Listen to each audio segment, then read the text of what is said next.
Shut up!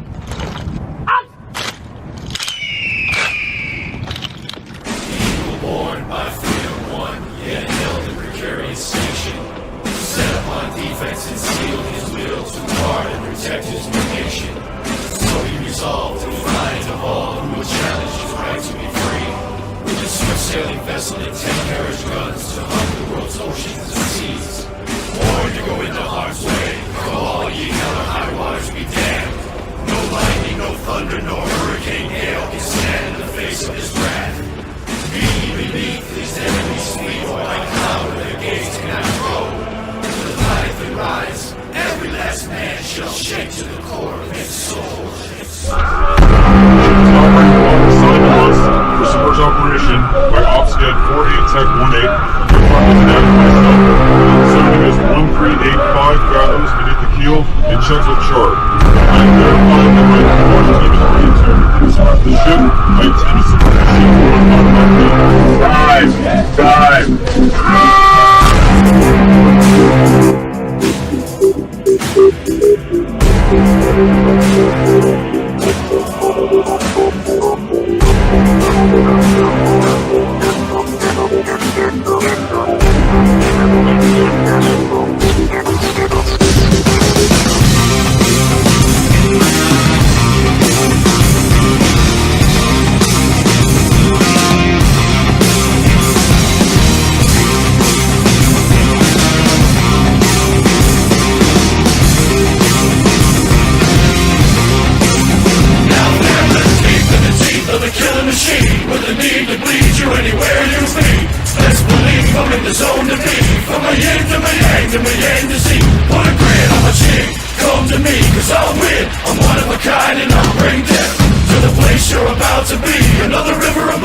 Ooh, man, I forgot to push your button.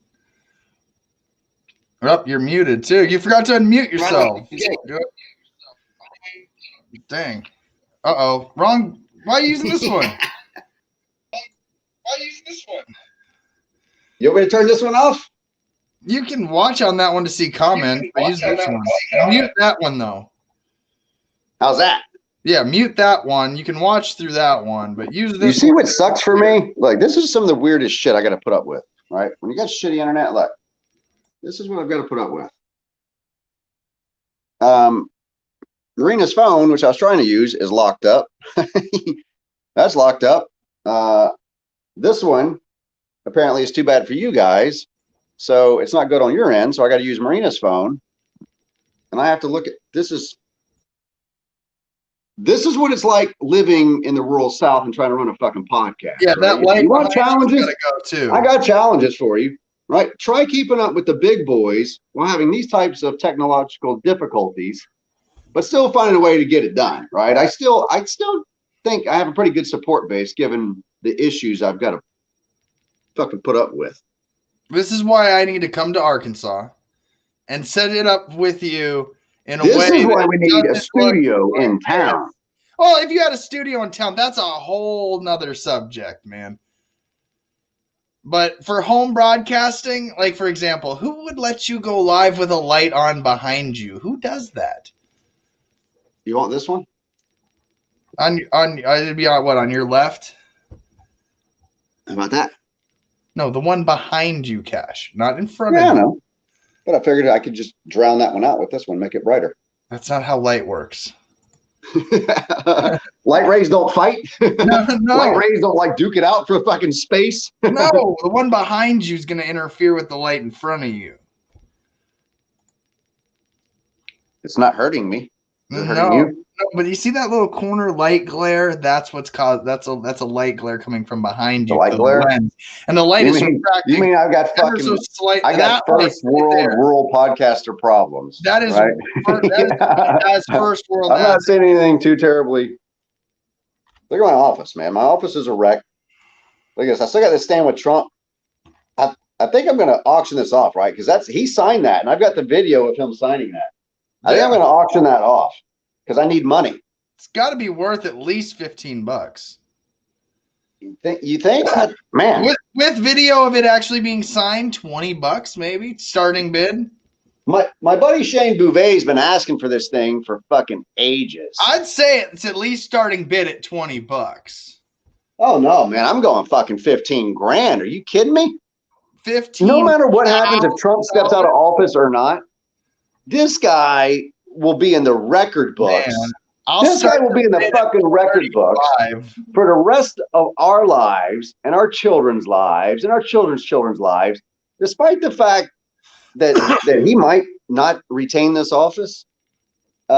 He's been in office during probably arguably one of the most, I don't know, eccentric fucking 4 years of my entire life. And at least we could say Trump's made it interesting, right? It's been fucking interesting. Can we all just probably agree to that with COVID and Antifa, Proud Boys, fucking Kim Jong Un Sung, French fry, that guy, the shit with China. Speaking of fucking China, then I just see something else about the CCP. Down with the CCP. Then I just see something about them hacking us again. There's some large breach in like the the chamber of. Pull it up. What do we got? Your mom sent a story into the news the news chat there. So I got Mama Jackson working the news for me. So you'll have to bear with me, right? While me and Mama Jackson work out. I'm incorporating my family into this, right? It's something different I'm doing with this. Yeah. I'm bringing my family members into this to help me. So my mother, she and I have good dialogue. Look, I'm sitting here. This is the nature of my morning right here. Yeah, I'm sitting here with these headphones plugged into absolutely fucking nothing, right?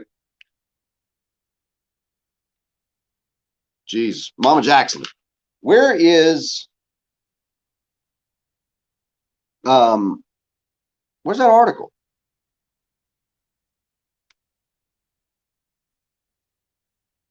But now I can't hear anybody. What the shit? Oh, you can't hear me? Am I muted? There you go. Fuck, dude. Oh, I thought I it was would going help if crazy. I- I'm like, was I really hearing sound through headphones Yep. that weren't yep. plugged into anything? Don't do that. Well, let's start with what this is real quick and see Let's if we do can it. get CNN to play this thing. I don't know if CNN will work or not for us. There it goes.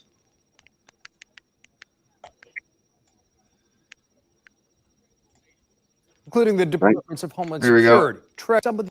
It's a massive hack with suspected Russian hackers compromising some of the U.S. government's most critical databases, including the Departments of Homeland Security, Treasury, Defense, and Commerce, maybe even Los Alamos, where nuclear weapons are designed.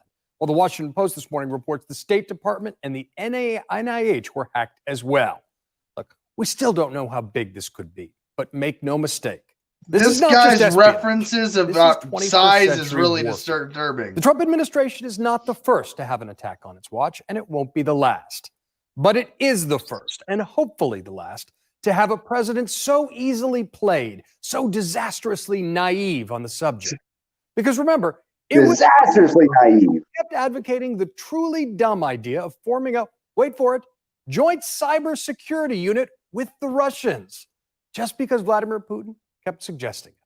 This was We're rebuked. all about peace and love, right? Senator Lindsey Graham calling it not the dumbest idea I've ever heard, but it's pretty close. While John McCain had this to say. I am sure that Vladimir Putin could be of enormous assistance in that effort since he's doing the hacking. That, of course, turned out to be true. But it's part of a line of denial when it comes to Russia and Trump. Like when the president took Putin's word over our intelligence agencies on interference in the 2016 election. He just said it's not Russia. I don't see any reason why it would be. Everyone in the room knew this was BS, except perhaps the president. And if you're still not convinced, check out the 5-volume bipartisan Senate Intel Committee report that found Russia did extensively interfere in that election with the goal of electing Trump. Nonetheless, Trump and his hardcore supporters have engaged in a persistent disinformation campaign to call that reality a hoax. Russian hoax. It's a hoax. The Russia hoax. The fucking hoax. Russia hoax. Russia hoax. Russia's latest.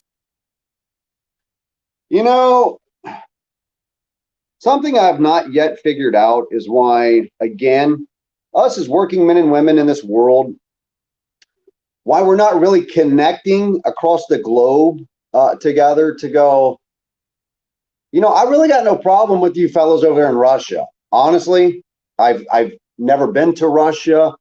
You've got a lot of hot Instagram chicks out there, so you got that going for you. They don't look like they got it too terribly bad, but you know, again, I'm not in Russia, so that could be just complete propaganda by by Russian communists to portray that Russia's this great country when it's really social elites that have a great country. I don't rightly know, but I really think it's time that as human beings on this earth, we begin having conversation amongst ourselves behind the backs or right in front of their fucking face. Start having conversations about what our leaders are talking about. I've got no problem with Russia. I don't want to come to Russia and take your land. I hope that you don't want to come to America and take my land, because all that results in is a bunch of fucking blood and death. And clearly Americans will fight like a sumbitch for our country, right? We all saw what happened in fucking Pearl Harbor. We all saw what happened when they hit the World Trade Centers. We blow up lots and lots and lots of shit. And I don't think the average working man or woman in Russia, they're middle class, whatever, lower middle class, poverty class, I don't think any of them wake up every day thinking, I want to go to America and steal their fucking land and conquer those people and rape and murder and commit genocide against people I've never met for no reason other than my government told me to. So shouldn't we honestly be talking from here to Russia, right? Isn't it about time that working men and women here started talking to Russian men and women? Okay? This whole we're underneath this constant threat of nuclear war and fucking on and on and on. We have to battle ideology. We don't battle governments. We battle the ideology that drives the governments. And the ideology of America is one in which we believe we need to force our belief system out onto the rest of the world and not let them discover it for themselves, right? It's the force that you bring that turns people away. But conversations, I think, across the big pond here, that would ultimately lead to us working things out. That's what communication is. You talk. Why is it that Donald Trump and the executive branch and the legislative branch, why are they the only ones who get to have conversations with Russia, like really about world affairs? They're going to solve all. Yeah, they're elected. But a lot of times the shit our elected officials are saying is stupid. Because I'm here to tell you, you want to go to war somewhere? I'm not fucking leaving the United States, right? This is my country. I did 20 years already. My sons will not be drafted because the United States government doesn't own our children. And if you're parroting this idea that we're cowards, that is what government uses against you. They appeal to your sense of pride as a man, and they call you a coward if you're not willing to go over and shoot some poor fucking farmer who's also drafted, but we'll use that to justify sending ourselves over, our sons over, to be slaughtered. No fucking thank you. How about I just talk to Farmer John in Russia and he and I fucking work the things out? Well, I don't know what's happening. Trying to fix this phone. Give me a second. It's like staring at my. Yeah, let's get that adjusted to where we can actually see you, Cash, and not just stare at your underneath your nose. Yeah, you don't like underneath my nose? Well, you know, I mean, there's other places I'd rather be. Because I'm 6'2". So when I walk around, most everybody is beneath my nose. Right. Yeah. No. So I mean, a lot of people have seen them nostrils. Yeah. So, well, hey, real Maybe quick. The conversation. Maybe they were like, I don't want to fucking look up Cash's nose while he's talking. This is awkward. I don't know. You kind of got your laptop there in there. Just kind of scoot it over a skosh if you don't mind for the. Yeah. But hey, while you're doing that, real quick, I'm going to remind everybody, patreon.com/Cash Jackson. Help us out with Patreon. It's going to be the platform that we're trying to get as Cash's primary go-to spot for interaction with you, the audience. It just shows Cash who supports him instead of spending all this time on people that don't support financially into the cause. $3 is a very low bar threshold if you enjoy listening to Cash. I personally, even as the executive producer, signed up for $9 a month. Just because, I feel like it's something that even I can contribute into. So, if you could help out, if you're really interested in the VIP program, that's where Cash is going to be releasing most of his content that you won't see unless you're the VIP patron level. And when he starts doing live broadcasts to patrons only, you'll still get the notifications out on Facebook and Twitter and all the other platforms that he goes on. But you're not going to actually be able to see him or hear him unless you're part of the $3 tier or higher. And we will be coming out with a sponsor tier as well if you'd like to sponsor this show and be a part of it in that way and helping it grow. So other than that, Cash, as far as production goes, I feel like that's pretty much the only thing we need to let everybody know. We haven't started uploading on Rumble yet. I don't have access to that yet. But yeah, you look a little bit better there. You can probably raise your camera up now. Right. Now we're staring up at the dad bod of Cash Jackson. Yeah, dude. Hey, I'm letting myself go, man. Let me tell you. That's that vet life, though. I'm never gonna knock you for that vet life. Right. I'll tell you what. You know what? The bones creak a lot more. My knees pop. The other day I was playing outside with the nephews, and we were just running around and playing, and I went to just bend over and pick something up, and it was like there was marbles crackling inside and underneath my kneecap. And I damn near went over. I was like, Jesus Christ.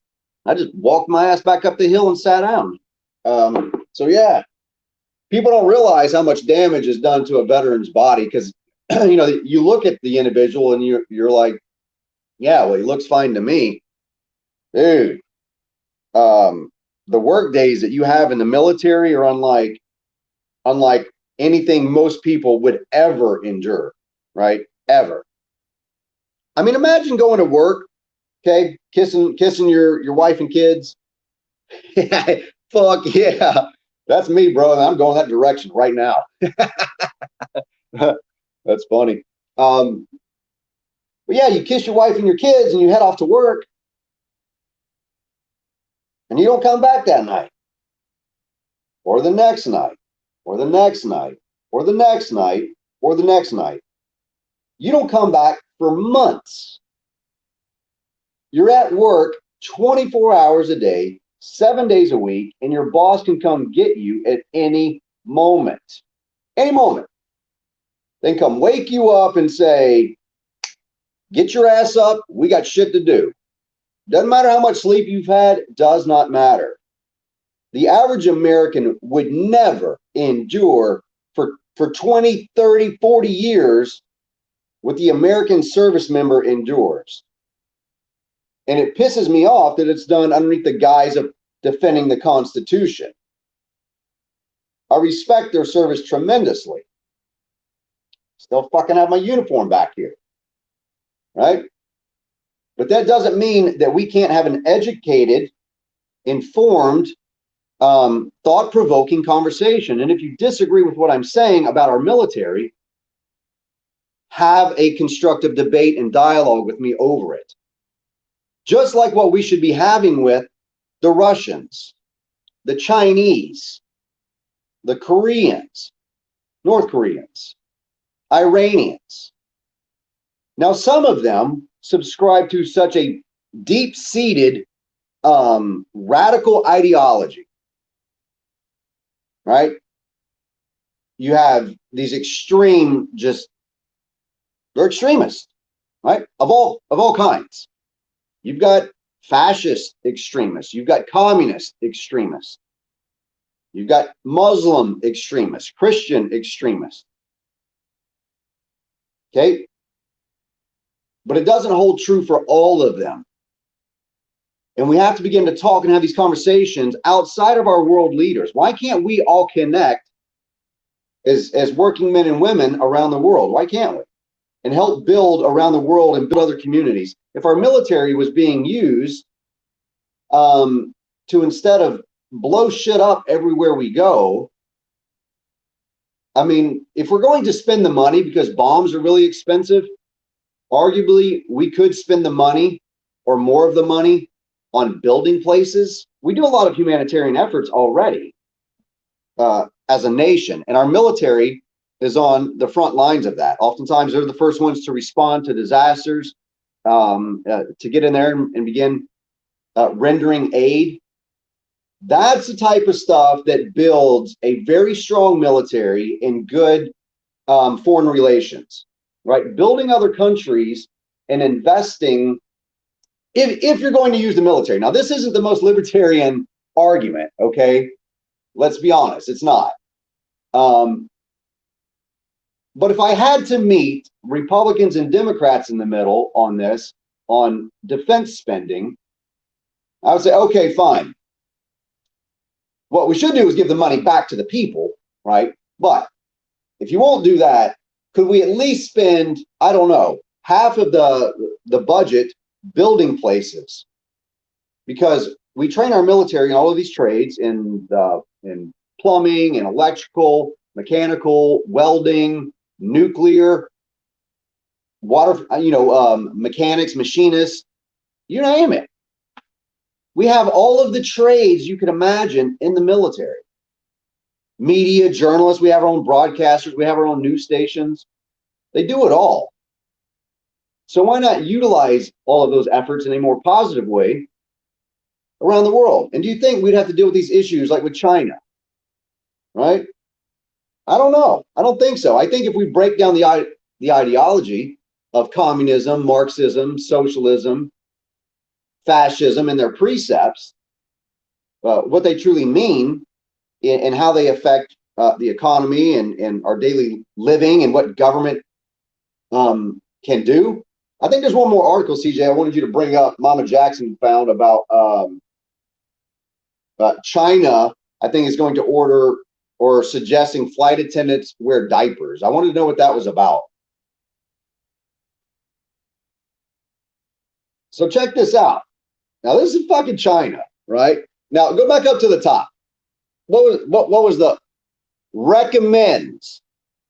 Okay, this is about the same. This title, this headline, China recommends. China don't recommend shit. China's communist. Okay, that's the same as, and I'm not going to say that the military's communist, but the service members, they're going to get recommended while it's voluntary to get this shot. Because once FDA approves it, and this is another big headline here, but once the FDA approves it, service members will be required to get that shot. If you're wearing that uniform, once the FDA puts its stamp of approval on the COVID vaccine, you're going to get it. So you might want to start considering about, well, do I still want to have kids? Have I had children? Do I want to have more children? Whatever.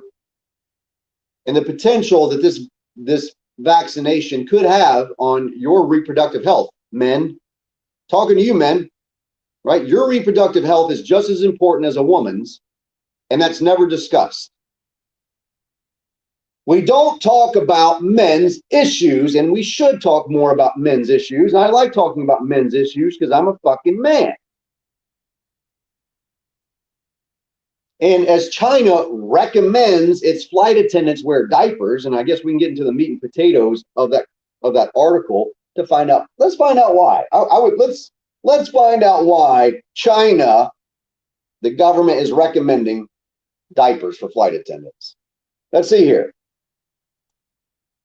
Their aviation authority released new COVID-19 safety guidelines that include the suggestion that flight attendants wear diapers to avoid using plane lavatories. Oh, to keep from the spread. So they don't want okay, I see where they're going.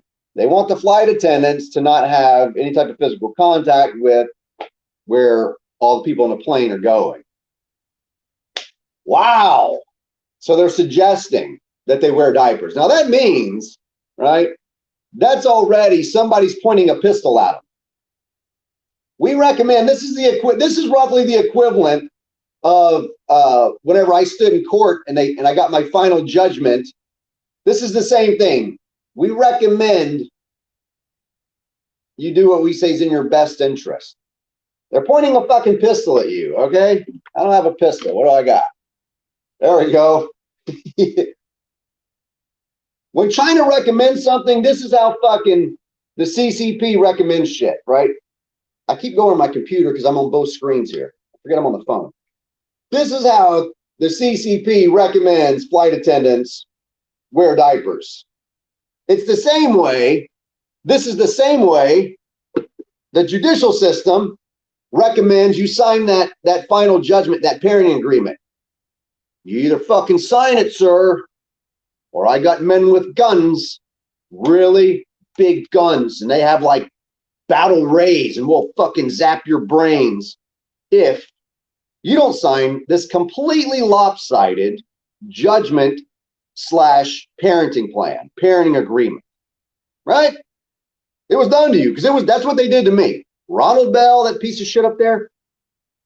This is the same type of coercive force that they use. This is why I like libertarianism. I like this non-aggression principle because the government is aggressing in such a manner against the Chinese people. We know this, but we're just sitting over here twiddling our fucking thumbs, letting our legislators, and you know why we don't do shit about what's happening in China? I'll tell you why. Because we let it happen in our own country and we don't do dick about it. America? Our courts literally take people's children and nobody gives a shit. Nobody. And to show and the government rubs it in our fucking face of just how naive and complacent we are. Just to rub it in our face, they release previously classified information from the DOD of Navy pilots interacting with unidentified flying objects. It's in the fucking news, folks, just to show how complacent we are as a society about what's happening around us. They release a Hong Kong no-shitter. We got aliens, folks. And now we got some fucking silver things popping up all over the United States. What are those things called? Pull one up. What are those things called? This is the American people right here. This is why our government and communists can get away with everything, right? Fuck my life. I just twisted off my barrel. Give me that. This. Yeah, there we go. Look at that. Pentagon declassifies 3 UFO videos taken by Navy pilots. Holy shit, Batman. Did anybody else watch the fucking X-Files or was it just me? Okay. World War Z. Hello? Oh, yeah, that was zombies. We'll go down that zombie hole some other time. But you get the point. Oh, check that shit out. Talk about it. Leave that tune going. Leave that rolling. We all like that in the back. And keep that on a quiet undercurrent so people can hear it while we talk about this. This is why I know, and this is why I live in the rural South, okay? Because there's preppers all over the fucking place. Everybody's got guns. My town is the best because I'll see guys get out with like shoulder holsters and shit going into Walmart with no mask on. I'm like, fuck yeah, that's my people. Those are my people, right? And when aliens start pouring out of fucking spaceships, you're going to wish to God you lived in a county like me. Yeah, you're going to regret living where you live because all your neighbors are going to eat you and your food. Not where I live. What's this article at? I want to read it. Do I need to bring it up or are you going to bring it up? There we go. Declassification of the videos late Monday was meant to clear up any misconceptions by the public on whether or not the footage that has been circulating was real, the Pentagon said in a statement Monday. The footage, which shows unidentified objects flying at high speeds in the Earth's atmosphere, along with audio of Navy pilots expressing shock and awe. Now think about that. We got the most powerful fucking military in the world, so we think, and Navy pilots express their shock and awe. Let me tell you what a military force of American might goes into theater with. They go into with a mindset of shock and awe. They go in with a mindset of, we blow the shit out of these motherfuckers until there's nothing left. That's why the American military is as big as it is. Because it's like not even going to be a contest on who's got the most firepower, right? Got any? Where's the video? Yeah, is this the video of? Okay, let it all play. Let's see. Check this shit out.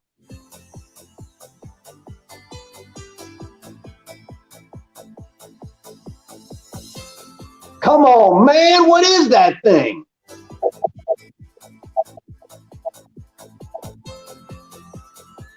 I'm in shock and awe.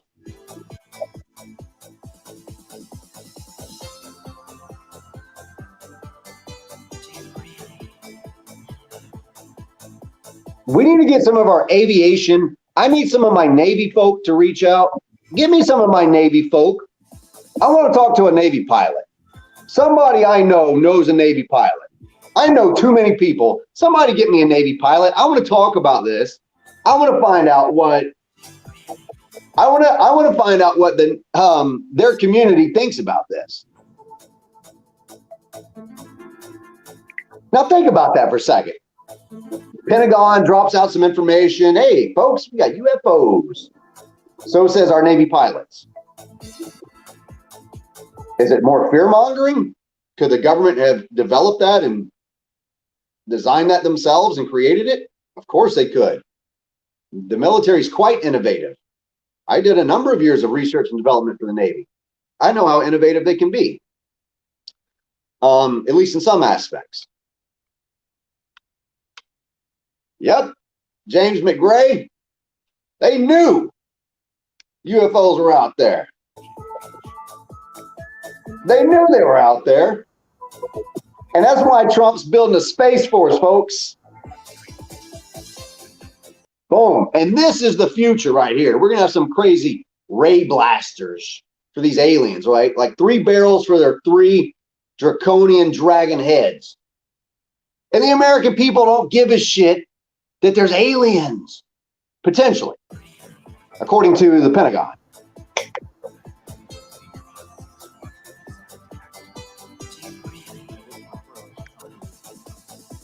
Yeah. The Navy Safety Center. They've been seeing these things for 2 months.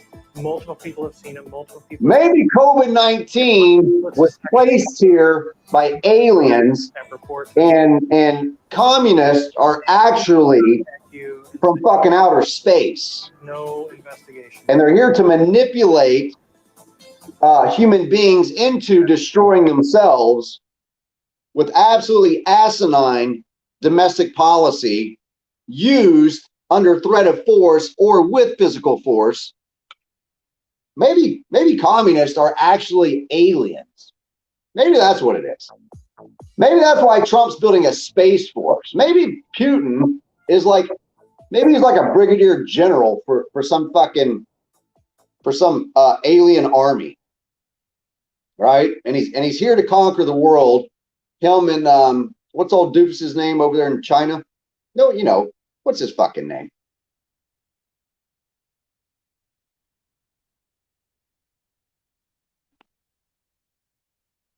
What happened? Are you saying Xi Jinping? Who are you talking about, Cash? Yeah, I can't pronounce it. I don't want to insult the man. Or what is it? Yi? X-I? What is it? I don't speak Chinese, man. I don't know how to pronunciate or enunciate. That Navy pilot from that story. It was Lieutenant Ryan Graves, U.S. Navy pilot. So that's who you'd want to reach out to discuss this. He's been on Joe Rogan, the History Channel, done multiple interviews about this. Yeah, maybe it's Ping. Yeah, I think it could be Ping. Ping? Maybe. Oh, I can say that. Ping, ding. I don't know. I'm not going to pretend like I'm not. And then it becomes, if you make fun of the guy's name, it's racist. Chinese. You know that, right? Like, if you make fun of his name, then I'm a racist, especially because I'm in the South and I'm white and a man. This is how you say it. Here, I'll give it to you. If I fuck it up, somebody, like, how do I pronounce this? I mean, again, you tell me. But here's the thing. I'm not a foreign diplomat, right? If I ever met the guy, I would probably, not probably, I would be very respectful to the guy. No, you know what? Maybe I would. Okay, Hunter Biden. Yeah, maybe I would. Okay, Hunter Biden. Would you get billions too? Well, fuck, America's not giving me billions. Would you buy access to the President of the United States? Yeah, I mean, I'm not mad at Hunter Biden. Would you slowly watch as the President of the United States destroys the national reserve currency, or the global reserve currency, and then nationally we plummet, and then the Chinese government, number 2, comes in and buys up all of our businesses and land at like pennies on the dollar, just the same way that the American government did to Native Americans for 3 cents per acre with the Louisiana Purchase. China is going to essentially have that opportunity here with the United States. Right. Yeah. That's a magnificent point, dude. Yeah, I mean it's magnificent. It's a theory. It's a theory, but you know what? If you don't theorize about what could happen, that means you're not assessing the potential risk. There's nothing wrong with assessing potential risk in foreign policy and domestic. That's what we should be fucking doing. Our legislators should be theorizing, before we pass this bill, what are the potential fallouts? What are the effects? But it's not. I mean, it's a kangaroo show, okay, or it's some sort of dog and pony of appeasement when the American people come out in full force behind bills, because we've done it with the equal shared parenting bills. And for instance, I'll give you the state of Arkansas. In committee, and American people, I want you guys to get involved, okay? And I'm telling you these stories because of my experiences for a reason. You got to see how this shit works for yourself because you won't fucking believe it until you go watch it. And then once you do, you're like instantly red pilling yourself and going fucking crazy because you're like, oh my God, I can't believe how fucked up this actually is, and nobody knows about it. Gosh, you know better than this. Why would you call it red pilling? Look, it's not a reference to becoming a Republican. Oh, no. It has totally been used as a metaphor for becoming a Republican Trump supporter. Okay, fair enough. Fair enough. Okay, you're right. Ideology. Fair enough. In absence of newer terminology, let me say the gold pill. Okay, you got the golden pill. Could Cash Jackson say that? That you go in and you start discovering shit for yourself. And look, everything within the Libertarian Party does not align with my philosophies. It doesn't. There's some fucking people there in that party that I would never hang out with in a million fucking years. And it's not because they're bad people, but we have strong differences in how we exercise our natural liberties. And I think that's okay. But to many of them, I'm going to be just like what the left would label me as some sort of Cash, here's where I have a problem with your narrative there. You would hang out with anybody. You would help damn near anybody on this planet.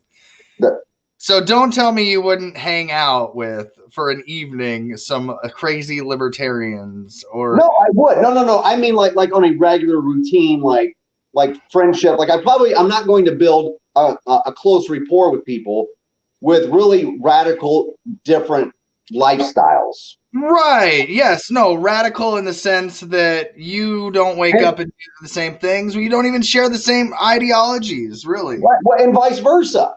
Yeah. And vice versa. Right. I would never want a person to come and hang out with me. If they found, my speech or my ideas or my belief system to be so incredibly different than theirs that they were uncomfortable by it. Yes, I understand there's a difference between helping and befriending, Jason. Yes. Good morning, sir. I'm getting to the point that like you're not inviting these ideological different people from you to your home and cooking them a meal and sitting down. Correct. But you advocate for that, though. You advocate for those types of communications. So I just take note that you are somebody that would sit down with your ideological opposite and try to have a conversation. 1,000%. You're not going to force your ideology, and you're not going to accept their forced ideology, and that's a fair statement. So, and I believe that is part of the non-aggression principle, right? Yeah. Because there comes a point in time in the conversation at which it shifts, right? And I've seen this in debate. Mm-hmm. It will shift between the individuals, and it becomes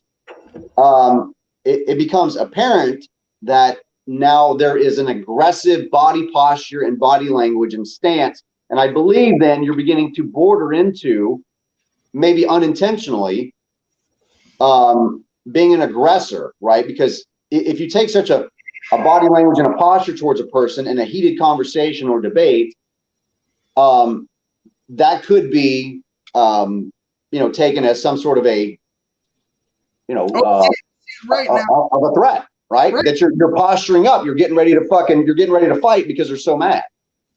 Yeah, yes and no. There's many good points you made there, but the way where I'm coming from is like, okay, for example, you were a gubernatorial candidate, you're on the ballot, you're supposed to be able to even pull people from both sides of the spectrum to have that conversation. So I'm saying within our own party, yeah, we might differ, but I already posted this one up, Jason, but yeah. Cash, if you want to go through this one again, I'm already on your comments this morning while I'm here. My bad. I was just doing it for you while you were talking. No, you've been talking and I've been commenting now. Now there's nothing there, but you can go back through if you want anything. But again, my point being though, through all of this though, Cash, is that being at the top of the party, okay, like it won't take you long to gain a lot of support in the Libertarian Party. You've already been there. You know, the LNC is different from the National Party, is different from the actual Libertarian voter. Right. You know, those are not to be so punny today, but that's a tripod of different things that you got to put together in order to accomplish a political agenda within the party. The platform and the LNC and the voters and the actual candidates and the delegates have to all be in line to accomplish something. That's why, Right. you know, when we tried to rush through with the Plank Platform 1.6 in Orlando, while we had a lot of support behind the scenes, we didn't have much support, you know, in during this stuff, because there was so much that had to be done that we didn't have enough influence, you know, on camera. But what happens when somebody like you, Larry Sharp, other candidates that take even if Vermin Supreme took this subject on as a ideological thought process with where he stands on it, all these, even if we got Joe to actually have a legitimate conversation about this, you know, I think Spike did a great job taking to it. Spike was probably the only reason why I still feel like we have hope within the Libertarian Party. For the message at least being reachable to the top of a ticket. Right. Although Joe didn't adopt it and throw it right out in everyone's faces, I still felt like there was a lot that we accomplished. And I think, like, when we talk about Reno 2022, it doesn't do us good having these conversations saying, well, the other side of the party is my ideology opposite. And then we're still dealing with all of the ideology differences between the Democrats and Republicans in the Libertarian Party. So I'm just saying, maybe we slow down on persecuting our own party first. But I agree with you. There's a lot of it's not a persecution of your own party. Now we do that. Individuals within is what I'm saying. Correct. Yeah, no, we should stop that. But I also think that there is within the party, similar to, so within the Democratic Party, right? You've got the AOCs of the world that are pushing this really progressive agenda that the more, more blue dog, I don't know if you want to call them a blue dog Democrat, right? They really oppose it, right? There's an older school Democrat that still exists today, more JFK reminiscent, and a lot of them exist within some of your more rural communities. And I've met some that ran for office, and really they seemed very they were very conservative, but they were registered Democrats in their states, and you know, and that was something that I'm still considering doing. Is there's a guy running for city council in the Bronx, and he wants me to come up and help with his campaign. He's seen my work, seen what I've done, and that's a pretty big seat, man. That's a pretty influential seat.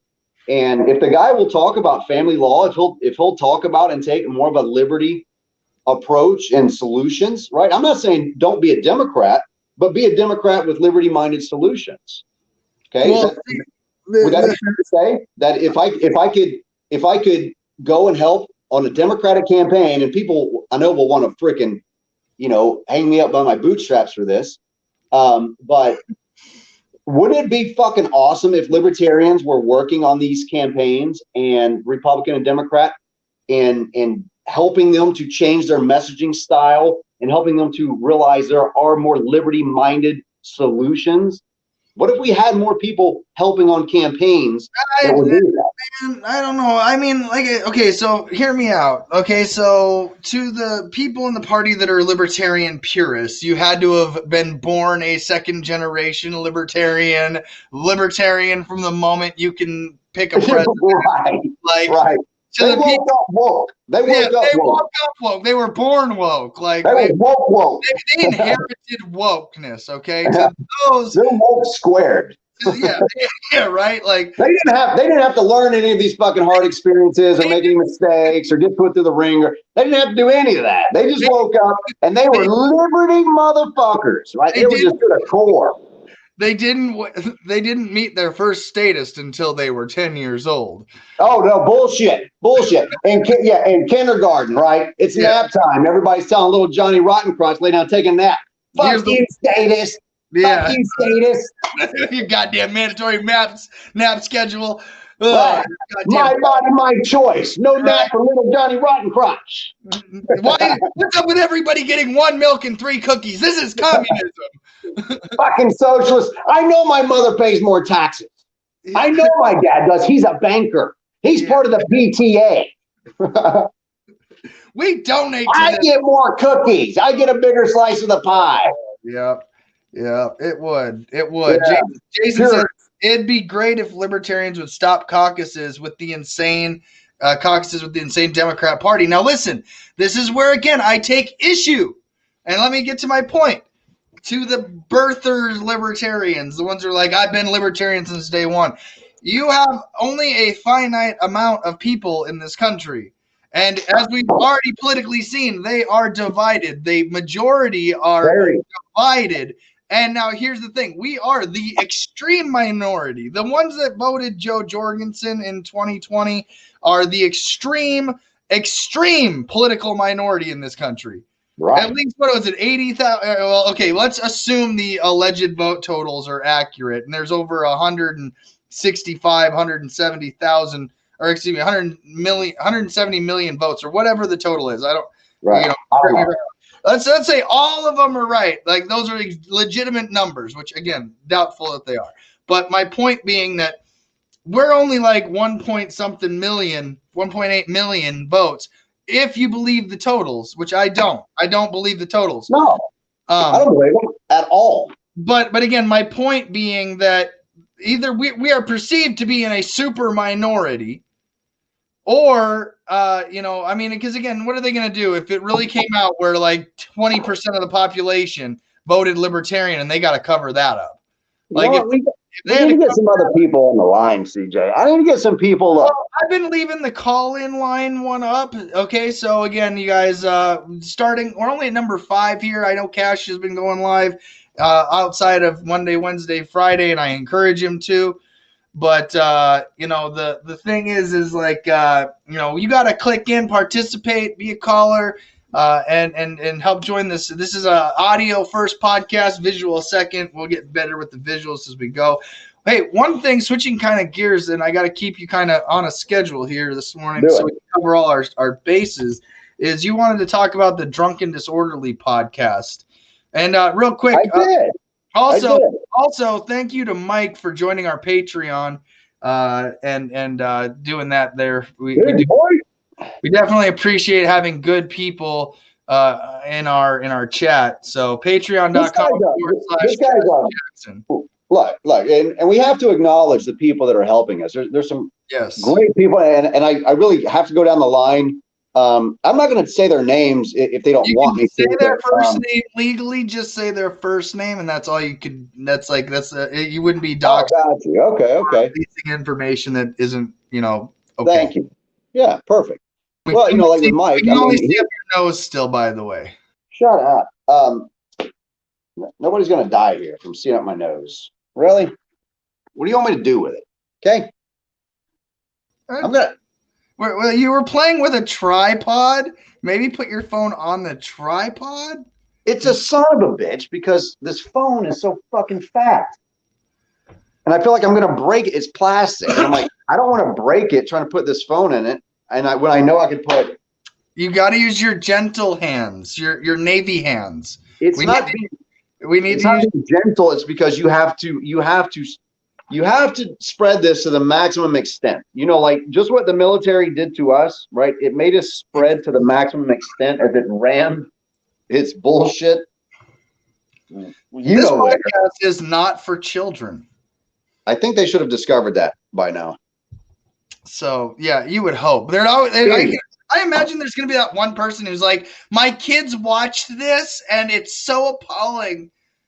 Oh yeah, I love it when parents go, because it's not like I get anything like really raunchy, And we do have another caller backstage. Jason is waiting when you're ready, sir. But again, we just want to get a good look at Cash Jackson, the moneymaker. The nostrils How are. about that, man? I lowered the seat. Fucking hell! I used my brain. I've only had one cup of coffee. I think it's almost time for a coffee break. Maybe it's time for a wake and bake and some coffee, and we could come back up here and get Jason on. What do you think? Hell, I'm already here. Well, good morning. How are you? I'm doing fabulous. If you need to go get some coffee, I can sit here and talk while you go get your coffee. I know how to do that. Okay. Well, I'll tell you what. Jamal, I don't know. Do you want to be called Newton or Jamal? You tell me. I would love it, man. I want to get more. I'm talking to Newton Jamal, right? I put up this comment here. He's talking about AOs, aviation ordnancemen, right? If you ain't AO, you ain't shit. Where are those people at? I need those people. Fuck, I got to plug up my battery anyway. My battery. My kids, they tell me they want to watch, but I keep them away from it. Newton, I need more service I tell my members kids to stay away from it. Those on shore duty, those who are not deployed, those who are training, those who are deployed. We're going to talk about some shit that's going on in the fucking field that nobody else is talking about, because we've got the inside scoop, because we've got the connection, right? That connection being me, knowing a metric shit ton of people in every branch, all over the world. Nick Sky's with us. Come on, Nick. First to embrace a novel idea that I have came up with, and I'm taking credit for it. Yes, I am. Yeah, Aaron, he be killing me with them wake and bakes, don't he? I get jealous. I got too many errands to run, the gym to hit. I can't do those. And I wonder where you are and what you think about this place. We're gonna see if this keeps working when I go downstairs. We'll see. And out on every page. My hero, she's the last real. All right, so nude it is. And I could tell you all about her. I don't think I'll fall asleep till I roll over. Can we just What you got there, brother? again? I could tell you all about her. I don't think I'll fall asleep till then.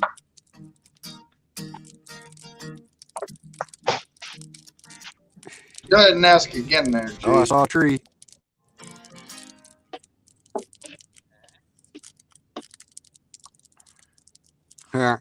My least favorite person at the gym just showed up. Fucking chairs. Shit, I forgot my coffee cup. Damn it.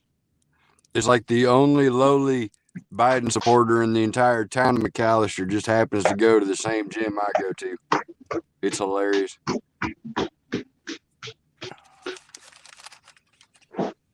And no, I don't pick on them.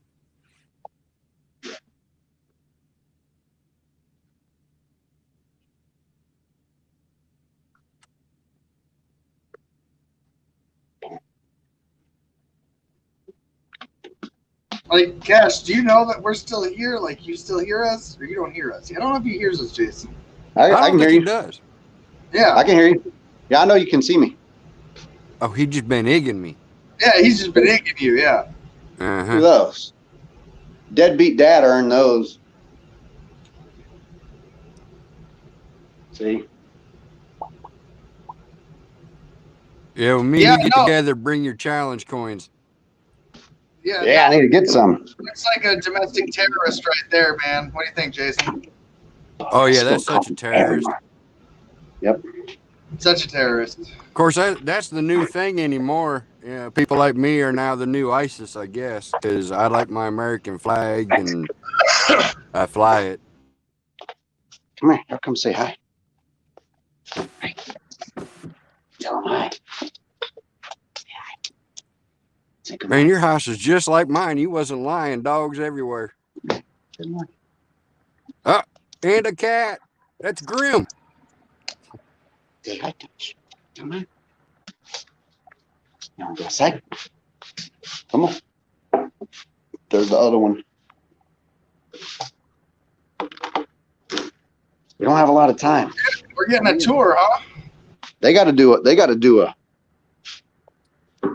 Here, I'll let you guys hang out. Here, watch my dogs. Jason, did you see the Drunken Disorderly podcast last night that Cash was interviewed on? No, honestly, I didn't. I had a rough day yesterday. I sent Cash some pictures early yesterday morning, didn't I, Cash? He disconnected himself, of course, because, of course he did. Yeah, So- I don't know how to send them on here. My 5-year-old wakes up about an hour earlier than everybody else does. And when my 18-year-old got up to get him ready for school, he found my 5-year-old sitting in his chair in the den with his bowl of cereal and a face covered in blood. He'd got a TV tray, set it up in the middle of the den, crawled on top of the TV tray to try to reach the light chain from the ceiling fan.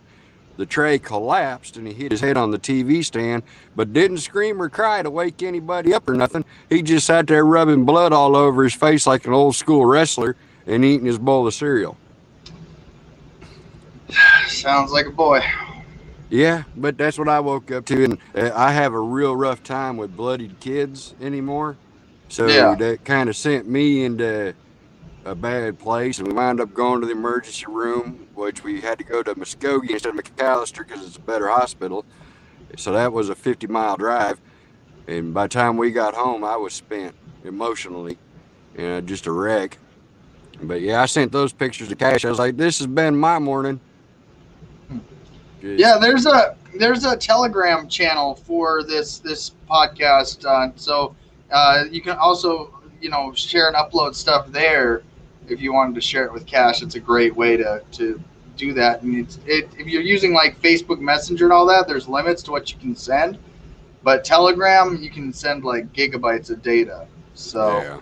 I see Sean's about to join here, but we don't have the captain of the ship. So what I'm gonna do is I'm going to play a piece from the Drunken Disorderly podcast last night that Cash was on, and it was a very intense interview. I thought that it was a great conversation if you were listening live. If you haven't seen it, Drunken Disorderly podcast, check them out on the socials, and go back and check out this interview with Cash. It gets pretty intense. The subject matter gets pretty serious. But don't tell me I'm a terrible parent because I make my children do push-ups for discipline.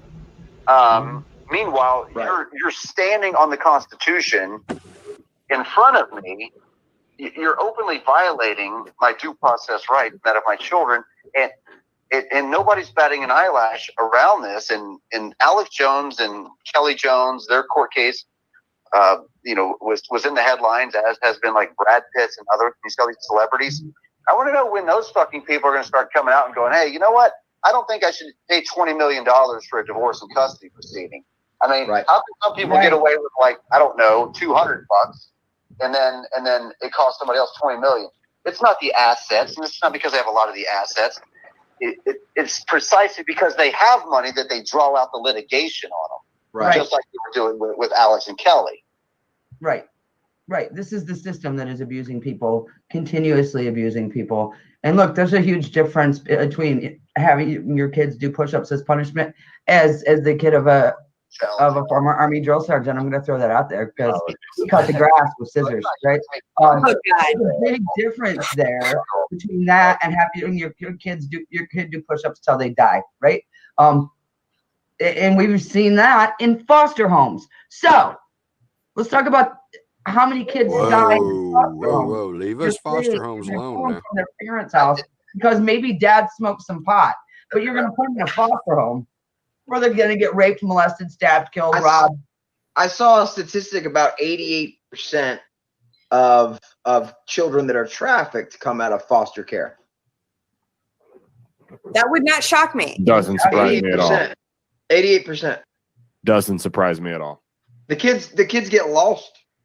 And look, I get that there are people out there going, well, this doesn't apply to me, or I don't care, or this isn't. You better hope it In never my own does. That's personal all I gotta bubble, tell you know them. what? You're next. You When could. they I run didn't out of think. fathers to go after, who's next? I didn't think this would happen to me. I thought this was other people. I didn't know anything about this. That's how. Yep. But now that I know, I'm going to be one of the strongest advocates. I'm going to be with Cash and with the Libertarian Party, and I'm going to push this issue in this party, and I'm going to run for office on this issue, specifically family law, child support, It gets welfare, funny right and here because talk Chris about says something the that makes me systemic laugh. I issues love that him. but fatherlessness It's is great. causing. This is Just wait one of for the number one, if not the number one issue that we should be pushing. And I don't know how to convince the party, but I'm loud, I'm willing, and you know, I don't discourage easily. So, you know, that's why I appreciate you guys having us on the show to kind of get the message out there to libertarians and others that are watching. You know, and you know, anything else we haven't touched base on, I I don't would know. eat their lunch on foster care. We got to wrap up soon. So I'll just kind of save it. Cash, are you there? I mean, we can at least hear you on this one. Jesus Christ, dude. I'll tell you what, man. I've got more technological issues. Like, I've never had to try to I'm like flawless. You see how my screen is? My box is rookie flawless. mistake. This is we Rookie gotta get mistake, you to. dude. I just knocked over the huge cup of water right behind my fucking laptop. So, Cash, I just played a clip from the Drunken Disorderly podcast. Did you know that Chris, I don't know if you heard this or not, he said he's going to run for president of the United States if he has to. He did? Yeah. Oh, good. Good. Yeah. So, I'll run with him. mean, I would love to. You know what? I'll tell you what. If so Chris many Cole people- actually runs, I'll commit to being his VP candidate because that's the best fucking spot to be in. I want to be there the is VP a way candidate. better ticket Right? than Chris Cole. I want to Cash. be That's no the offense to VP either candidate. one of you. You want to be a VP candidate? Here's a good ticket for you. Adam Kokesh, Cass Jackson. One wants to abolish the federal government. The other one wants to abolish the federal government. Go figure. Did you know That's a that consideration abolishment? I would- Did you know that the This isn't what abolishment of the federal government is polling at like 25 to 30% right now, and Republicans are adding to this No way. percentage, pushing it into like 40%, and even Rush Limbaugh is talking about secession and having a bifurcated economy. So, in all honesty, no way. polling secession and abolishment of the federal government as it is currently would be the hottest ticket the Libertarians Party could ever promote. And yes, being in that VP spot of a dedicated VP ticket spot of a certified ticket, running with an agenda, you'd have a lot of fun with that for sure, no doubt. But that's the ticket that would literally, because between you two, you would both you wouldn't stop until it was abolished. Like, you wouldn't stop until everything unconstitutional was abolished. I would rather enjoy. I would actually Anyway. rather enjoy abolishing. Well, let's not keep one more guest backstage too long. Yeah. Sean, sorry for keeping you waiting there. You wanted to at least get No, everybody to hop in, Yeah, right? no, you're good, brother. It's all good. I was down to chill. What's up, Go Sean? ahead. And wait for you guys. Hey, what's going on, guys? Just chilling. I hear that. Wake and So- bake. Yeah. We are. I'll tell you what. These types of people in these conversations, if the world is saved, it's going to be by men and women like us. I'm telling you, we're the only actually rational, sane fucking ones that realize we don't have to tell other people what to fucking do with your life, man. This isn't like we don't have to get out corporate welfare or public welfare. We don't have to do, and we can still take care of everyone. Especially if we keep more of our money. You probably have less people in poverty if you took less of their fucking money and wasted it all across the world. Right. Paying off Taliban for location of some fucking goat herder who has an AK-47 and we just spent $20 million to kill him. Oh. Yeah, we need to go back to fighting wars like we did in World War I, where we just level fucking everything and then go home. I don't want to go to war. I don't want to blow anything up. I want to smoke weed, eat fucking cheeseburgers, throw frisbees, swim in the lake, skinny dip, hang out with hot chicks. I've got no interest in getting my limbs blown off, watching my friends get blown up. I would rather go up. If my friends get blowed up, I want my friends getting blowed up on a big old bong or a big old blunt, and we go out on the lake and we eat fucking Doritos and we grill cheeseburgers and we listen to music and we wakeboard. And the only first world problem I ever want to have again is getting fucking water rash on my asshole because I got fucking I can't ski or waterboard. Cash, why are you holding up a camera that you're not using? This one's not working anymore. Is it the marijuana's? I gotta know. I'm getting a shoulder work. I'm getting a fucking shoulder workout for 20 minutes. I don't know what's going on. That's the wake and bake. I don't know what's happening anymore. No, this is the. I give up. I give up. Cash, real quick before we go with off from the drunken. Before we go off away from the Drunken Disorderly podcast, you got anything that you didn't get when you were on this podcast last night that you wanted to add to this? Any takeaways that you thought we should cover? Yeah, I hope nobody takes offense, but I noticed that Dre put down quite a few Coronas. She drank a lot of beer on that show. I was impressed, and I liked her Christmas tree back there. And Caleb was a funny fucking dude, man. I've never met the guy. I don't think we'd ever talked. And he and I were laughing because more technology problems that me and him had to work out. Him being the host of the show, and he was guest hosting the show, which made it even funnier. Den Mother, man, she is wicked smart. If you guys don't know her, go listen to her. She is funny as shit. You're probably not going to agree with some things that she says, but I guarantee you will agree with a lot of important shit that she says, and her insight and her knowledge about the court system was just, it was like the other side of the coin, man. And she's just verifying everything that we said, and she's eviscerating them in the process about how fucked up these court systems are. Okay. She's a very intelligent woman. She says it like it is. And they were a great cast, man. I learned a lot from each one of them. Yeah. Well, you'd have one more caller to add to this. We got Mike G as well. Good morning, Mike. Yo, what's up, Mike? Mikey G. What's up, bro? I mean, again, that link is open to the public, and we can host up to 10 people. So this screen can get pretty crowded up in here. I was looking at you guys. Everybody's wearing a hat. I had to go find a hat to put on. Oh shoot! Well, wait, if we all get sunglasses, then we were totally going to be trolling the Karens today. If we just all put on sunglasses, we will totally be trolling the Karens. They're going to be like, this is the podcast that's saying not my president today. Well, hey, Mike, I'll show you a reason why I wear this beanie. It's not good news. I like it. Looking good, brother. Looking good. It's just not good news. Dang. We're triggering a lot of Karens today. Do it now. What a fucking cast we've got, dude. This is a great show, man. There's some great dudes to hang out with. See, this is what I want to do with my friends. This.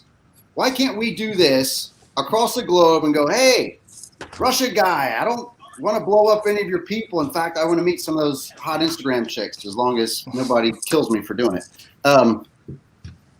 I don't want to fucking hurt anybody, man. If you're hungry, I'd rather give you some food, not a bullet. Yo. Last night, that little clip you played, it's going to eat at me before I go in the gym if I don't touch on it. Tell him. 7% of all kids in foster care wind up being, what was it, human trafficked? Child sex trafficking. And there's a study that came out that said that the majority of child sex trafficking victims come from foster care. That's what he said. Right. Well, I'd like to touch on that because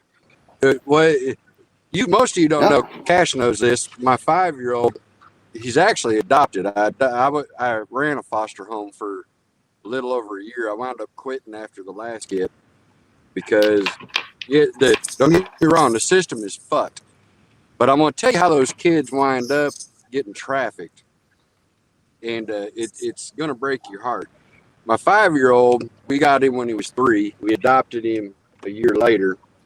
When When we got custody of him, he was 3 years old. He could say 2 words, no and stop. He'd been in the system for over a year already. His mother had trafficked him in the way of pornography to a guy that's in the pen here in town. He got 6 years for it. She didn't get any time because they claim that she's mentally lost. So we adopted him. The second child we were going to adopt, his name, I'm not going to give you his name because he's still in the system. We were his 28th home in 6 years, him and his little sister. 28? This child, yes. This child knew the system better than the adults did. If you don't know what it takes to become a foster parent, you, at least in Oklahoma, you have to go through 3 different background checks, and you go through 40 hours of classes before you're ever certified to be a foster parent.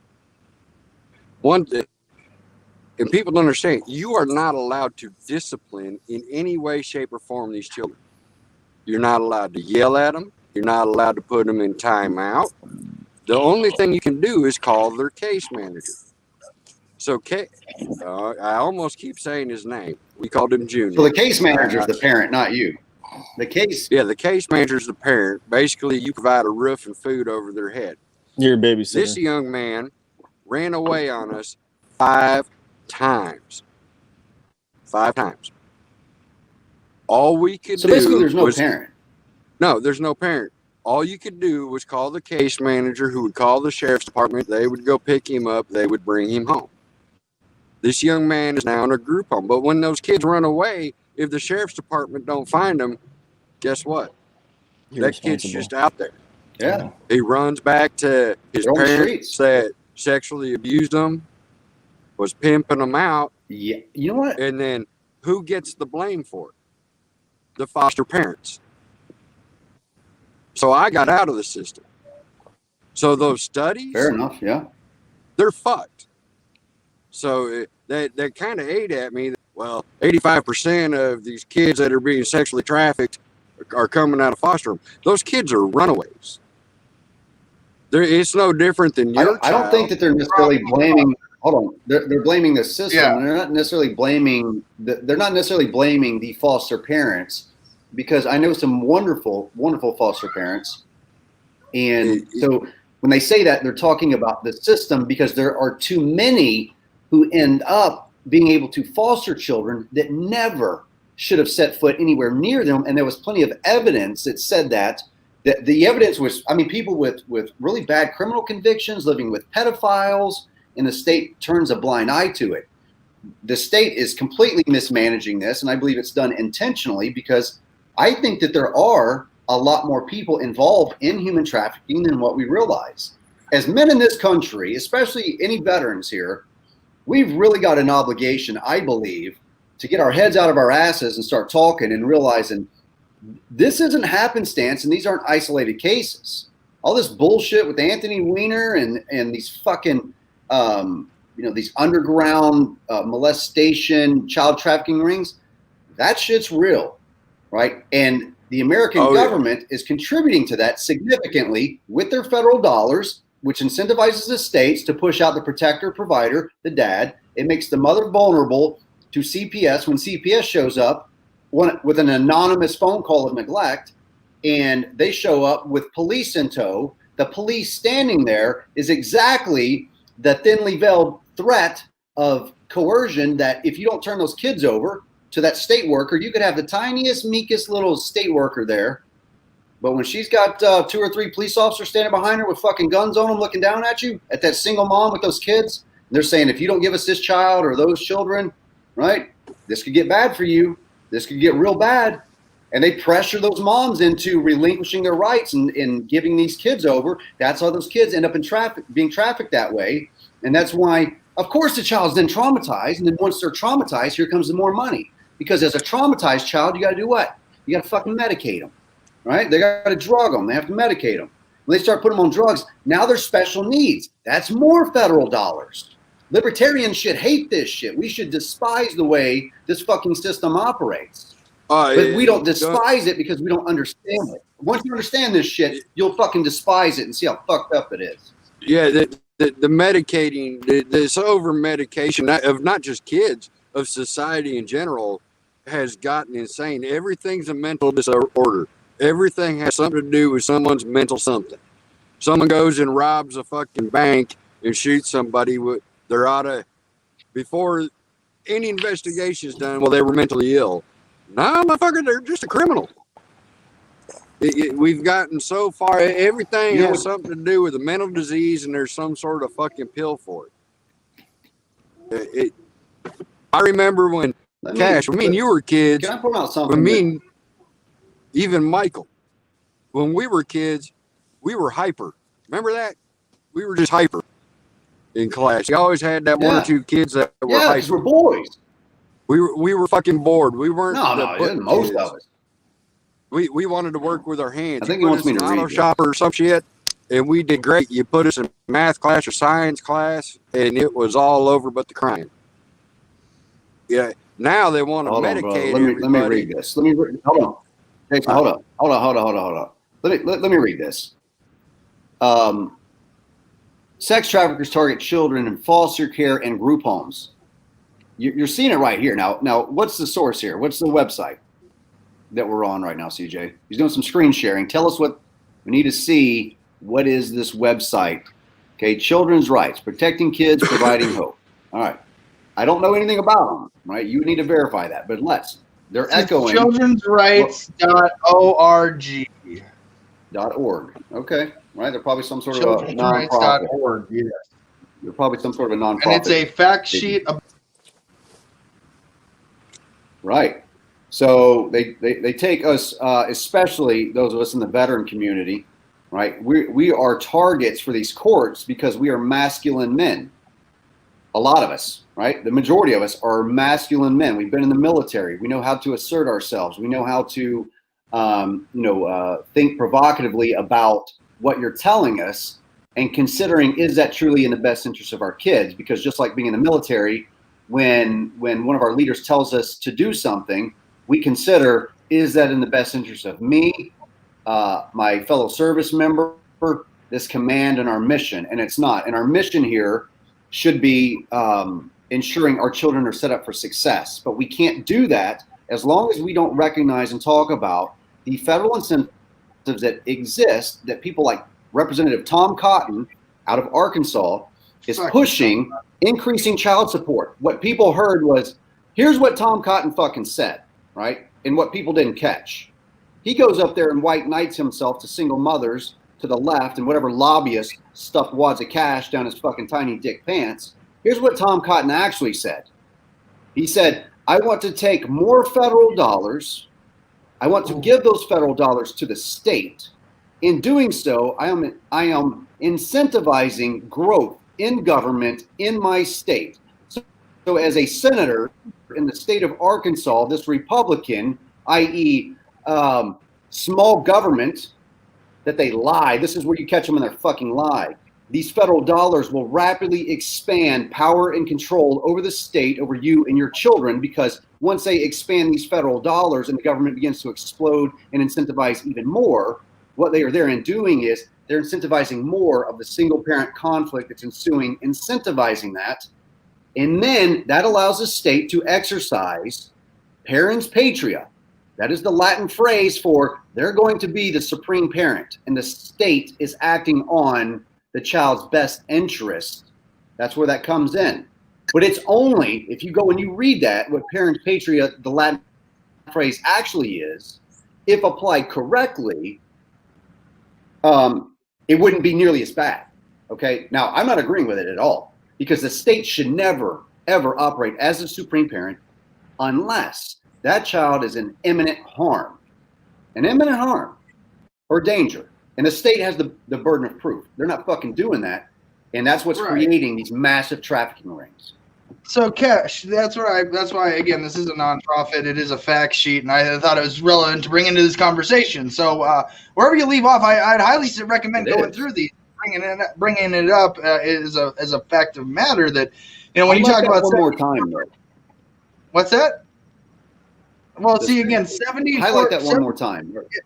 No, so here's what it says though. 74% of child trafficking cases involved 74% of child trafficking cases involved sex trafficking, and the majority of those involved pimp-controlled prostitution. And to Jason's point, many sex trafficking victims are runaway girls who were sexually abused as children. 1 in 7 runaways reported missing were likely sex traffic victims, and those 88% were in the care of social services or foster care when they ran. So, and that's kind of the point that I think a lot of us are making is the state's taking children away from an alleged abuser or a bad parent or an unfit person and throwing them in a very unfit, very likely that you will be sex trafficked system. It's almost guaranteed. So they take hearsay evidence from a fit, willing, loving, and able parent and then use that as justification to throw that child into what they know to be true, sex trafficking. It's insane. It's like we see the volcano, right? And we keep watching people throw children into the volcano, and we say you don't have to throw children into the volcano, but they still throw children into the volcano because it makes them money. And they don't care. Tom Cotton does not care. None of the Republican Party cares. The Democrats don't care because they're the ones that created it. So saying anything other than Republicans and Democrats, you're asking them to stop sacrificing children into the child sex trafficking rings they created is never going to stop. Can I never. ask something about that bill? What else is in that bill that other than the raising child support? What else has anybody looked into that yet? That's a good question. What's the bill number? That's a good question. We need to do that. Randomly Google Tom Cotton. Yeah, I'd probably you'd have to do that. I don't. In fact, I don't even think they said a bill number. I think it was just an act. I think it was just a title. Because I'll bet you there's more in that he's really wanting to support that most of us would lose our shit over. And that's the easiest one that most people will get behind. All right, Cash, here you go, Cash. You wanted it. You got it. It's happening. Here you go, Cash. What are we doing? What are you doing? What is going on? Let's beat up Tom Cotton some more. I'm not done. Yeah, here you go. Go ahead, Cash. Go ahead, Cash. Go ahead. Let's see what's in the bill. You didn't catch it the other day. Or are we gonna go down through this article or what? What do you want to do? You're running the show. You're on a delay. I forgot. Yeah. Oh yeah. You know I'm on a delay. All I see here is the article. Cotton introduces bill to increase child support payments. Were you going to bring up the bill? Yeah. Go ahead. I mean, if you want, we can go through it. Like I said, go ahead. Yeah. When you're ready. I was waiting for you to click on it. So here we go. Tom Cotton introduces a bill to increase child support payments. We talked about this the other day, and I'm going to beat this bastard up again until a lot of Republicans start hearing me and yelling at me because they're going to want to call me a traitor, a fucking commie, whatever. Look, fellas, you're working men like me. So sit down and shut up for 2 seconds and just listen, dummy. Okay? I know it's not the best to insult you right out the gate, but you're not fucking sensitive. Here we go. Senator Tom Cotton introduces this Child Support Works Act, a bill that would increase child support payments to custodial parents and children. The Child Support Works Act would allow state child support agencies to be reimbursed.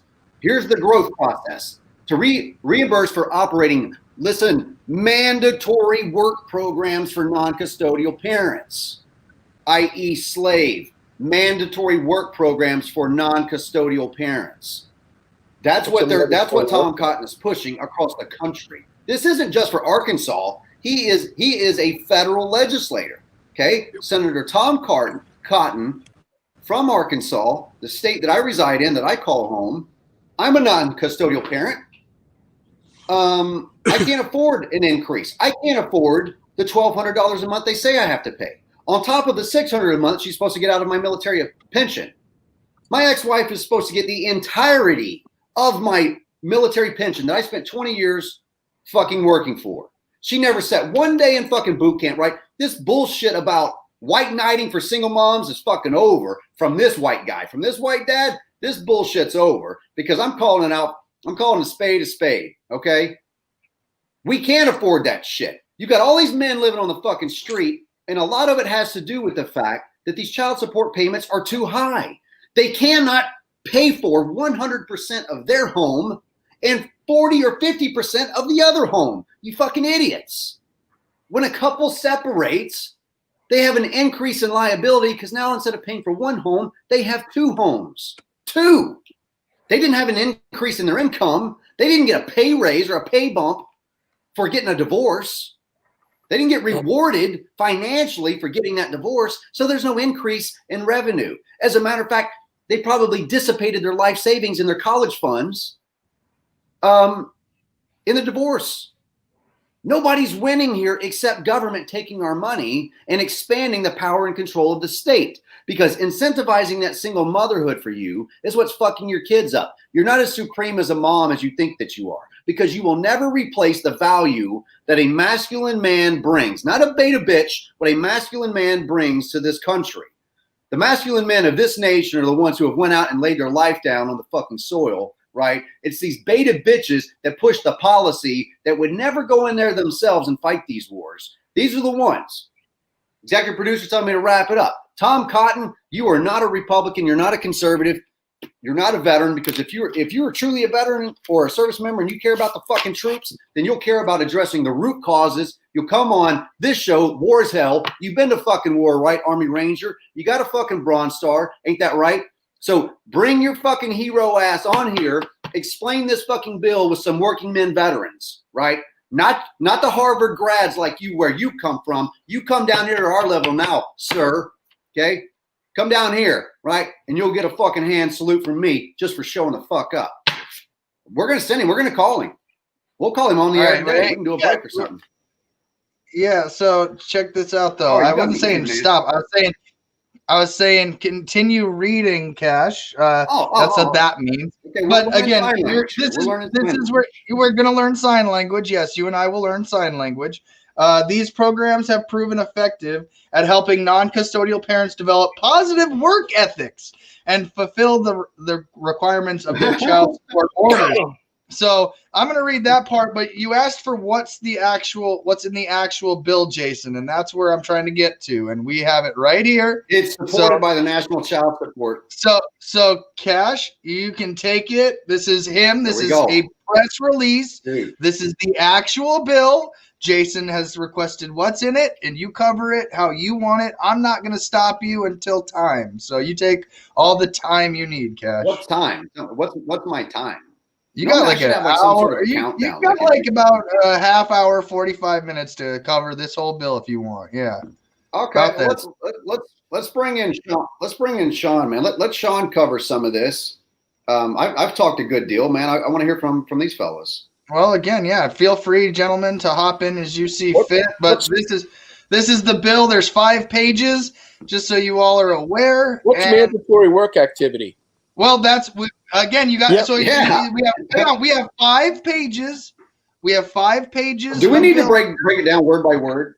Well, for audio podcasting, grab every term. Technically, yes. If you want to legally talk, can I weigh in on this a little bit? Absolutely. Let NYPD talk. Let Mike get in there. Listen, I mean, this whole week, I think we kind of we can make this whole thing about child support very, very complicated. And it's very, very simple. First of all, the biggest problem in our country is even these masculine men like us. When I came into getting a divorce, I was very ignorant to due process and how it works in the government. I've come to see now, many years later, that, listen, child support requires, when the government wants to engage you and get you into child support with them, they have to do it through what's called an income withholding order. All right. They say, yeah, we'll take the money from your paycheck. This is a good thing. You don't have to worry about it. You won't fall behind and this, that, and the other thing. And they make an arrangement with the employers to do this type of stuff. This is how they keep track of the amount of child support they're collecting. The thing is, men and women don't have to volunteer for this. I also discovered that in Suffolk County, New York, in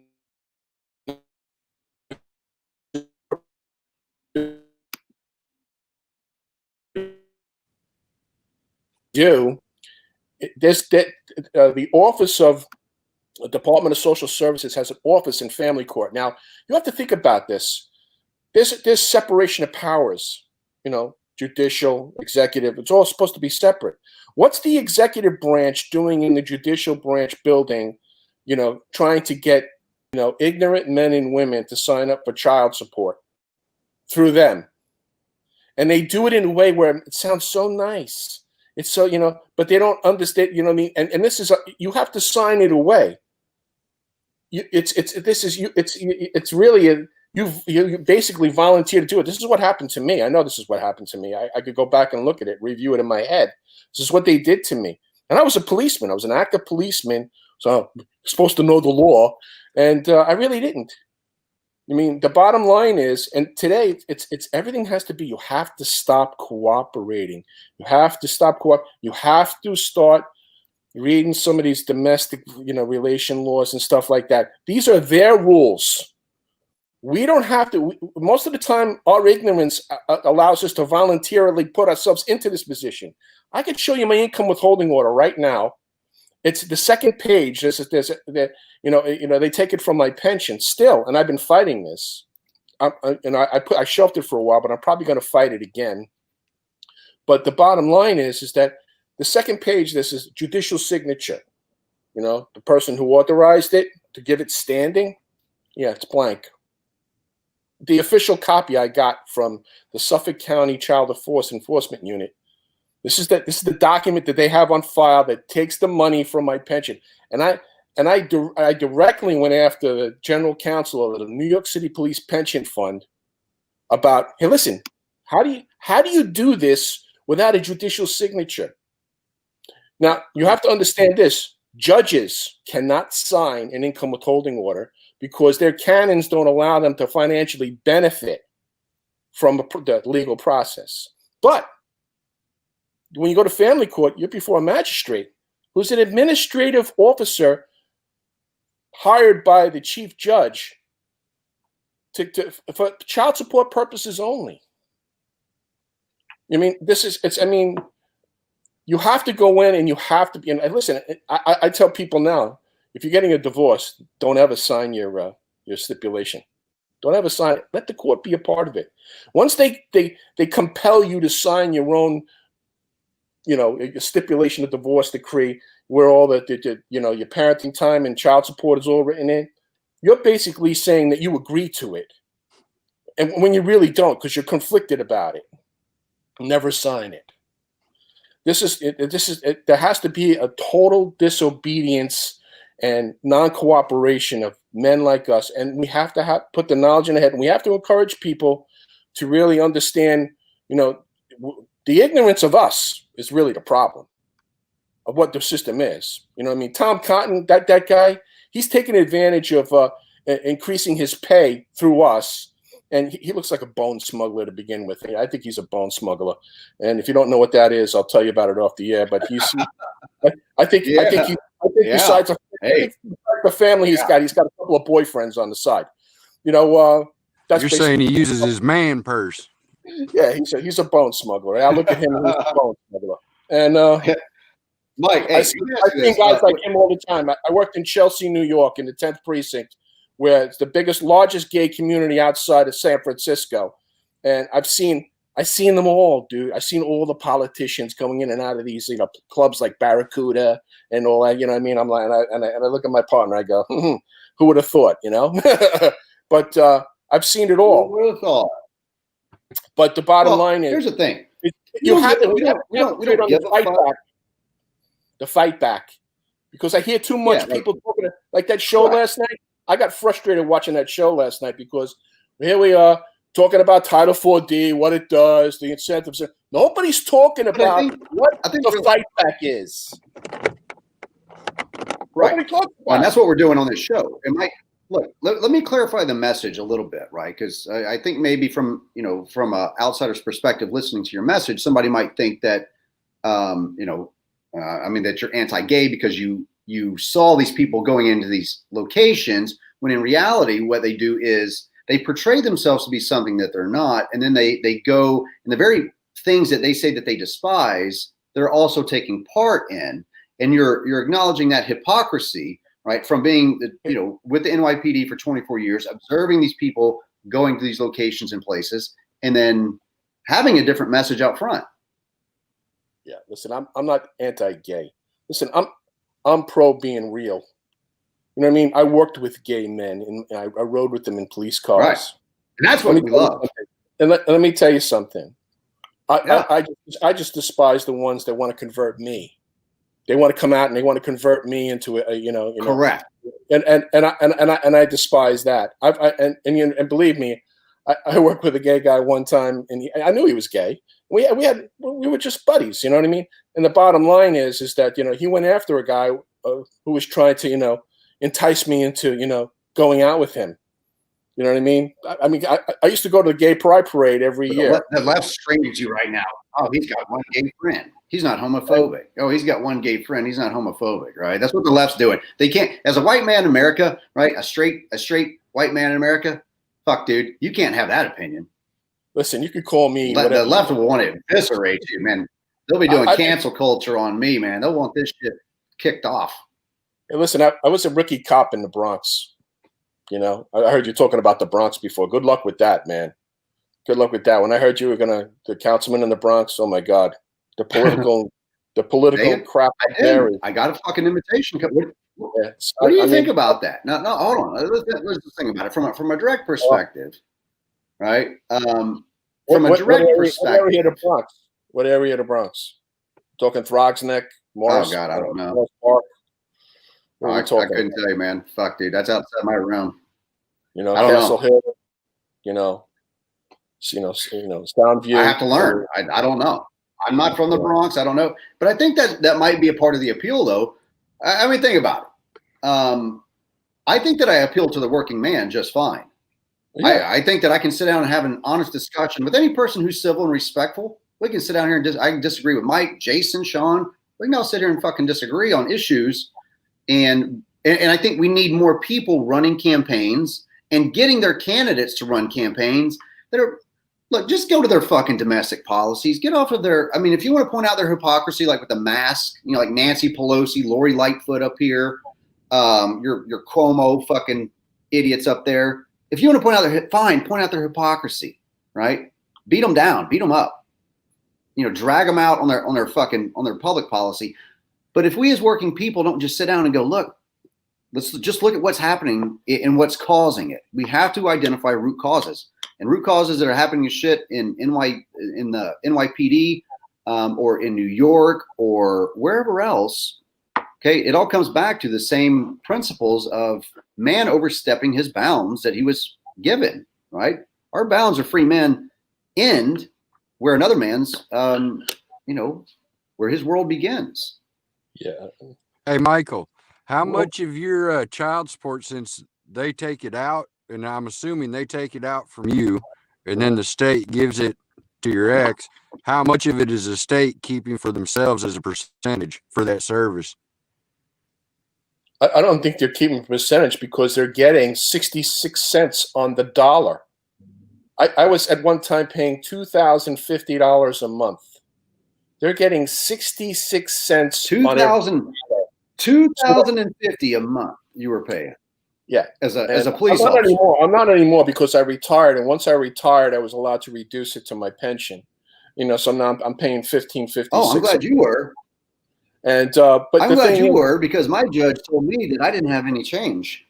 My judge told me leaving the military wasn't a significant change. Their jaws dropped when I showed them my papers, and I said, "Listen." And then they were like, and they didn't want to do it, but they had no choice because that's what was agreed to. But the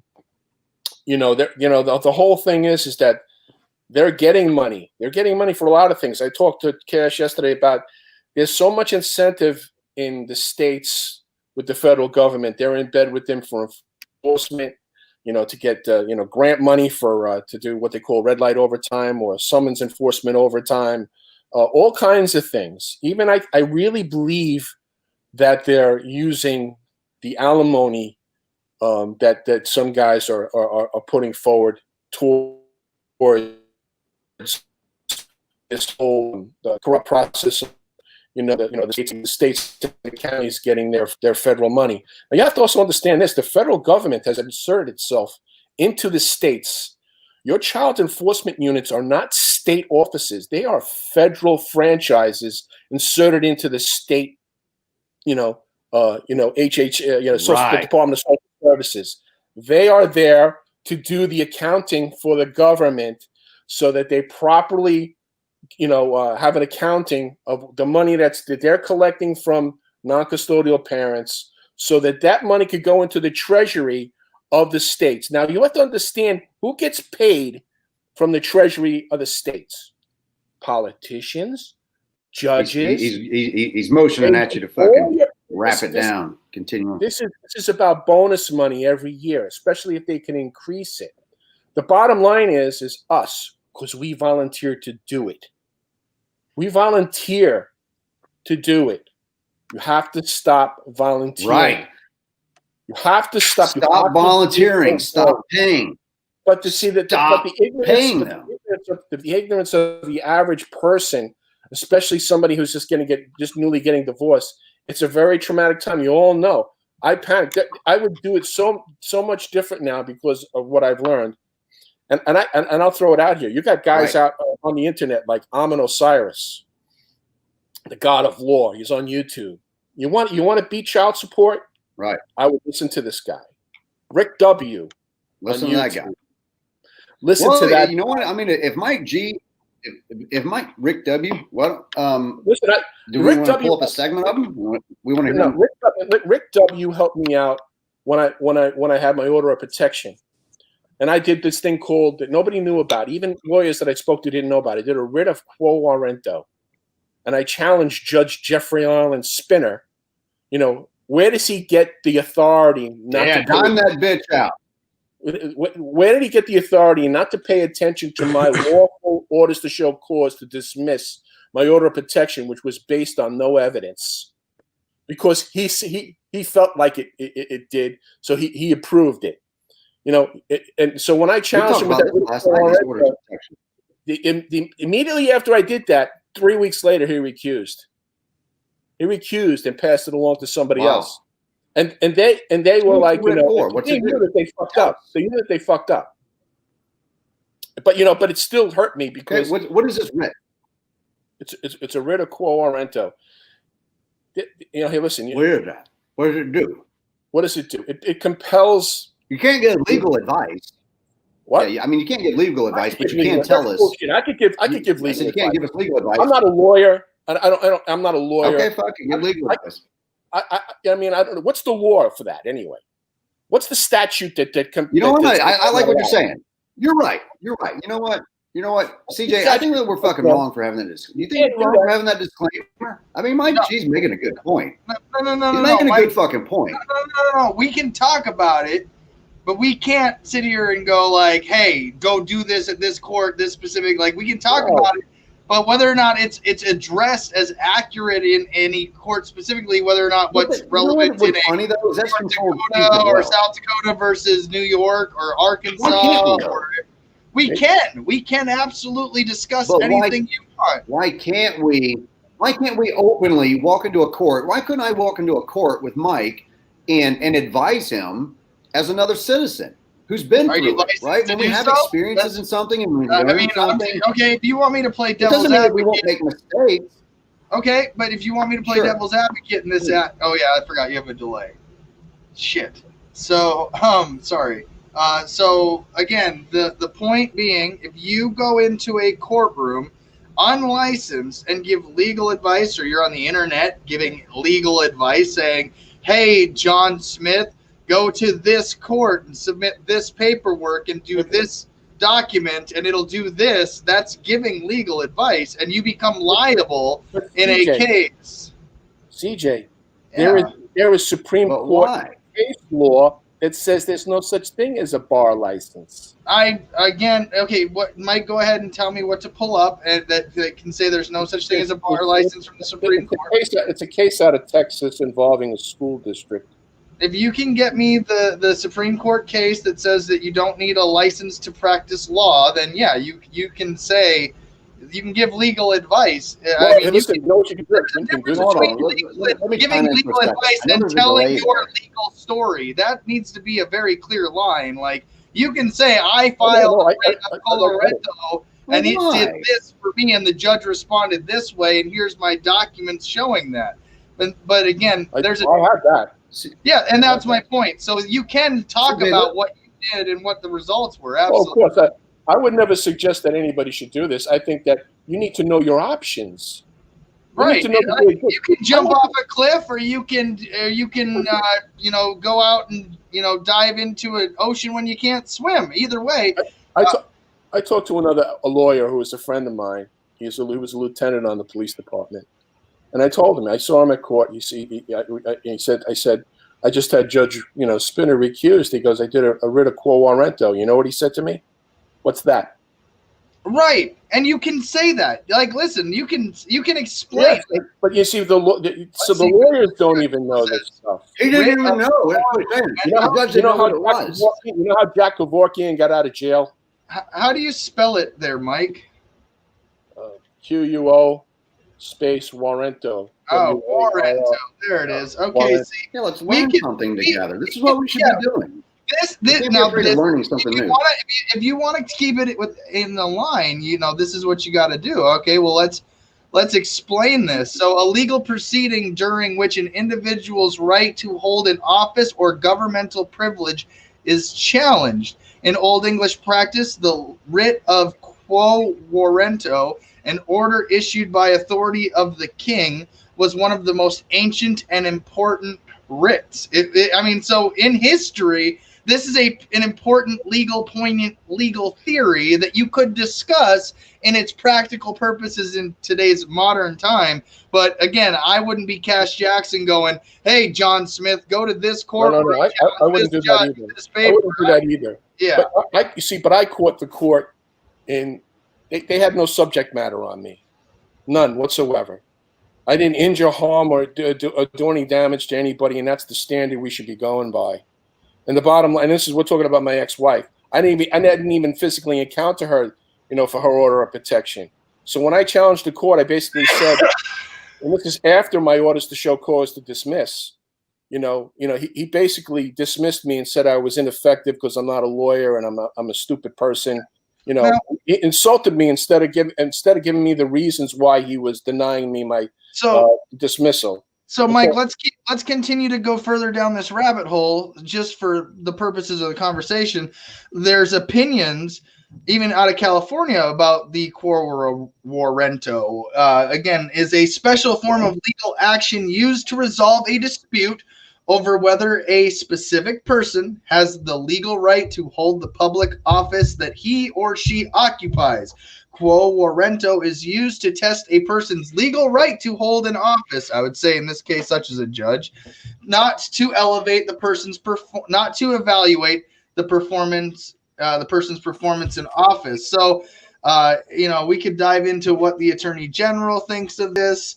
It's a special form of legal actions. Okay, so quo warranto is not available to decide whether an official has committed misconduct in office. A person who commits misconduct in a public office may be penalized or even removed from office, but quo warranto is not the proper forum for those cases. The other processes are available. For that purpose. The term quo warranto, pronounced both quo warranto and I can't say that. By what authority, as in, by what authority does this person hold this office? The term quo warranto is still used today, even though the phrase no longer appears in statutes. It's originated in English common law as a process initiated by the Crown to find out whether a person was legitimately exercising a privilege or office granted by the Crown, or whether the person was instead intruding into a royal prerogative. Yeah, you know who you could turn to about Quo Warranto is this guy Stephen Miller on YouTube. So what it's saying is, Cash. So they're alleging that they're a faker, right? They're alleging that they're a faker. That they're alleging that they are like I don't know, impersonating a judge. Is that what that is? Why is it so fucking? Why have you said stupid fucking terms? A writ of impersonation. Any office. Okay. I'll send you my Warrant. Office. If you send me your email, I'll send you my Quo Warranto. You read it, and you tell me. And it scared them. You know what I mean? I got told by this judge. Of course, it's. I got told by this. I got told by this guy Jeffrey Spinner at an event with Gary Jacobs at his house that the people that accepted the papers. When I put the papers in, they shit their pants because they didn't know how to respond to it. No, Alan. It is not crazy. You can absolutely tell your experience. I'm not saying nobody can't. Everybody can come tell your experience. That's the point. I would just highly discourage anybody from saying, "Hey, Jody, whatever your last name is, go to your county commissioner and use this writ." Let me talk about that. Absolutely would Wait, not. That's not what I'm saying. I know, but that's I know there's a delay here. That's what the comments are saying. I got to steal my show. Give me my show back. Give me my show back. Give me my show. Wrong button. I'm going to take you guys out of the broadcast. Look, here's the fucking thing. I can't wrap my mind around. Look, when you really start thinking and breaking this down, why can't I tell them? Why can't I give them legal advice? What's the rationale? So you don't give them bad legal advice. Why? So they don't go in here and fuck themselves up, with a misappropriation of the law. Okay. However, attorneys are intentionally and judges are intentionally misapplying the law every fucking day, or not applying it whatsoever at all. So what gives them the authority and the right to tell us that we can't tell somebody how to do it the right way when they spend the majority of their time telling us and doing it the fucking wrong way? Is it libertarian and is it a free man's perspective to go, why can't I walk with CJ? CJ goes, Cash has been getting fucked for 6 years. I know this guy's got some battle wounds. He'll keep me from getting as many battle wounds, and I'll go with him. And CJ asked me, Cash, hey, will you go down to court with me, man? I don't know what the fuck I'm doing. Yeah, bro, let's go. I walk CJ down there, right? We go into the law library. We sit down. We pop out a few books. We grab the local rules of civil procedure, right? We grab out the state rules of civil procedure and introduction of evidence and filing a motion and a notice of motion and all of these things. And I could walk CJ through all kinds of shit. How to find case law, how to do, how to write up his motion. I could do all of that, but they don't want us to share those experiences because they know that we've learned the system. They know that they fuck it up. We know that they do it on purpose. They know that we know they do it on purpose, and therefore they make another law telling the serf not to learn. And if you do learn, do not teach others. Do not show others. But they can, as long as they got a stamp approval from some fucking law school, they can do it all day long. No big deal. And nobody bats an eyelash. It's the law. It's just follow the law, Mark. Just follow the law. What is it, the law? What is the law? What is the statute that governs me from not giving advice? What is it? That's it. That's it. You can tell somebody how to go down to the fucking DMV. You can take somebody down to the DMV or to go to. I took a guy down to apply for welfare benefits. I sat down there with him and helped him fill out the documents and told him and asked questions about what he needed and I gave him assistance because he had a mental disability that's undiagnosed, right? A homeless guy that we helped out. Government is failing us at every fucking turn. And part of the problem is that we don't point out the hypocrisy of, why can I take somebody down here, help them get a driver's license? I can help them apply and get a new birth certificate. I can go down and help them fucking get a marriage license or certificate. I can help them with all of these things. Yeah. And they're all lawful, right? You're applying the law. You're signing under fucking, threat of incarceration or fine. that if you defraud or if you do something incorrectly, intentionally, then, I mean, come on, man. It doesn't make any sense here. No. Why can't I help out Jason, Mike, CJ, or any other swinging dick out there if they need some assistance? Yeah, I'm not Without giving being advice. threatened with incarceration. Yeah, I don't want to be So, saying fuck that. them. Well, I You know what? think. If you want legal advice, call me. I'll give you legal advice. Well, I've I got don't to give a shit. run. Fuck 'em. I just want to say, I think what CJ was getting at is for protection of your channel. Just be careful as to how you word things. And Mike is that's right. what There he's is no saying. law that says you can't That's exactly what he's saying. give legal advice. Yeah, You know, give the you're legal right. Let's advice. word it correctly. I'm not going to give you legal advice. I'm going to give you advice. I wasn't giving legal advice. I was telling you how I did it. Yeah, exactly. You're giving examples of how you did it. You're just giving an example. And So now- CJ being the producer and looking out for the channel is just making sure that everybody understands where that line is drawn to Well, that's all protect the about- channel itself. But That's on all that about- note, guys, I love you, and I'll see you in a couple of days. I got to run. Y'all keep your heads up and keep fighting a good fight. We love you all the way over here in Oklahoma, and we'll see y'all later. Love you. Peace. Thanks for joining us, man. Yeah, I'm sorry for the delay, and that's because I live out here in the middle of nowhere. But Listen, we still got Sean in here, man. Sean's been quiet for a while. We need to open the floor up for that guy and let him get in here. No, hey man, sorry. I started driving and I was experiencing some serious lag issues, so I left so that way I wouldn't Working man problems. deal with the. Actually, I'm going to pick up one of my daughters from her little school thing. So, but and I wasn't Well, paying you got your attention to the headphones time, in. and I That's thought I good, was Joey. late, and I was actually super duper early. So, going back to the Tom Cotton thing, I've been able to hear most of the stuff that we're talking about. But going back to the Tom Cotton thing, I think the problem is what the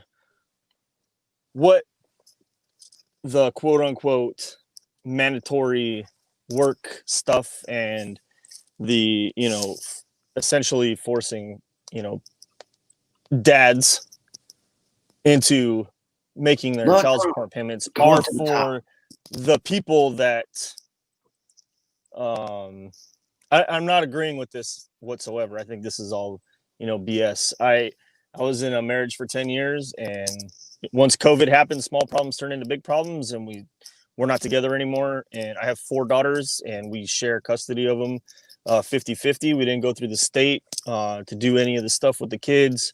We filled out a parenting plan for ourselves. Put that on loop. Put that on loop. And we still have shared bills that we both pay at the same time, and everything. So I have my daughters every other week, and she has them on the weeks that I don't have them. She has them, and we do our parenting time that way, and we share all of the responsibility for raising our kids still. But I also have a son who is in Arizona, and I paid child support for him all the way until he was 18. A lot of this dropped right before my first deployment in 2007. I kind of just signed everything because I needed to get overseas. You know what I'm saying? It was all legal matters have to be taken care of before you can deploy and blah, blah, blah. So, so I have experience. Wow. With Hey, this. this is something we Even really need now- to hit on for our service members. Yeah. So even now, my son turned 18 in 2017. I got laid off from my job in November of 2017. My child support ended for him in August of 2017, right after his 18th birthday. So I am now getting letters from the state of Arizona saying that I still owe child support for this. It was up to $700 with state processing fees and all of this stuff. That now they're contacting me saying it's only $256 when literally you had an agreement with the state to take money out of my paycheck to pay this. So if there's money missing, that is on you guys, that is not on me, because you guys could still withdraw the payments from my check all the way until December of 2017. So I'm fighting that with the caseworker now. But I think this goes more towards people who get divorced and then absolutely quit their job so they don't have to pay child support because they know what's going to happen. She's going to get everything, and then she's not going to let dad see the kids. And I think that's where the problem we're starting to see is these women become super vindictive in all of this, and then they refuse to let the father see the kids and then still expect him to provide his portion of raising the kids when he doesn't get to.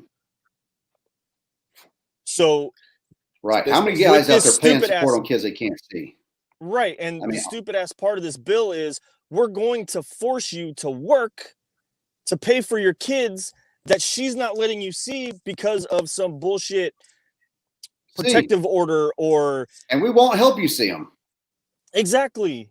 So we are still, and one of the things that this country constantly talks about is mother's rights, mother's this, mother's that. But when you break it down, dads are still the only ones providing for the entire household because mom can't work because she's got the kids all the time. And she, especially with not school age kids, or she has some school age kids. Like in my case, I have 4 daughters ranging from 2 to 10. So I have 3 children at school and 1 that's not at school that she still has to care for when the other 3 are at school. And with this COVID bullshit, everybody's home all the time. So now we have to work on our off weeks to provide enough money to take care of them when we do have them. So, but you have these mothers who refuse to go back to work because dad's paying out his nose in child support. So Chris at what Coles, point are you Chris Coles ex? He won't name her. I'll just name her name's Brittany. You're gonna raise my child support. I don't even care. I mean, I feel bad. I feel bad for the guy. You're gonna raise my child support so high. I'm sorry, man. It's that I can't provide my own household, and I have to provide your household. So now you're gonna throw me in jail. It doesn't. And now I can't pay for anything, and then when I get out, I'm gonna owe all of that money anyway. Plus interest. And then continuing on this path to I can't provide advice to a friend in court.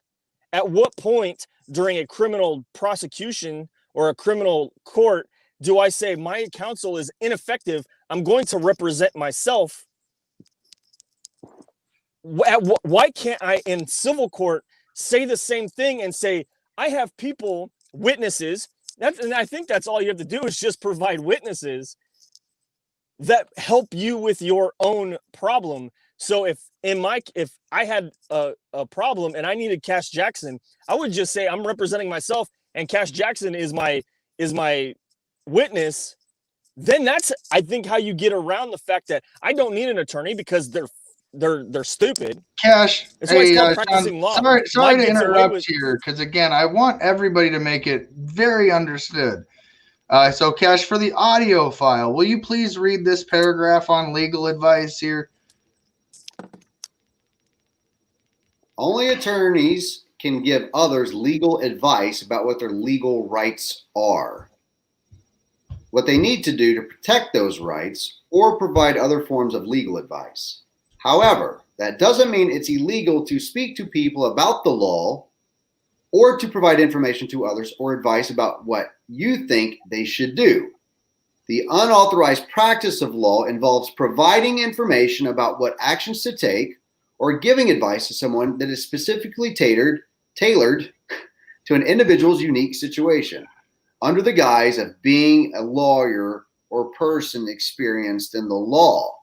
Right. What is so experience? You and me. If you run a mile, you've got experience in running a mile. Okay. Right. So listen, you can say, hi, I'm Cash Jackson. This was my legal experience and I can talk about it. Whether or not that works for you or it's the same or applies in your state is completely different. But what they're saying is like I said, you can't go and say, hey, Wendy Brown from West Texas in this county with this judge, let's specifically print these documents, and then present yourself as if you're literally acting as an attorney. But if you're just a buddy who's like, fuck it, like, here's what I think, that's not considered like legal advice, or like you're completely strategizing. It's when you cross that line into documentations, and when you cross that line into this is why we have powers of attorney that we can discuss. Where if I want if I want people to be able to do things like that, you can give your power of attorney to somebody. But again, I wouldn't say that that's constitutional, honestly. No, I don't. I think harboring the practice of law and making it. But see, here's the thing, though, Cash. This is where it's a gray line, and I agree with some people that say that sovereign citizen groups take it too far because they actually create victims where they give bad legal advice and people go into court and they do these things that sovereign citizens do. Wait. And yep, and I'm not wrong. I'm not wrong. So whatever. But either way, I'm not saying that you're wrong. Here's what I'm saying. We don't actually know if they gave bad advice. Okay, because we know that these judges, when they so choose, will misapply the law how they want to tailor their narrative and the final outcome. We know that they know the law better than us. The law, right? They know the loophole.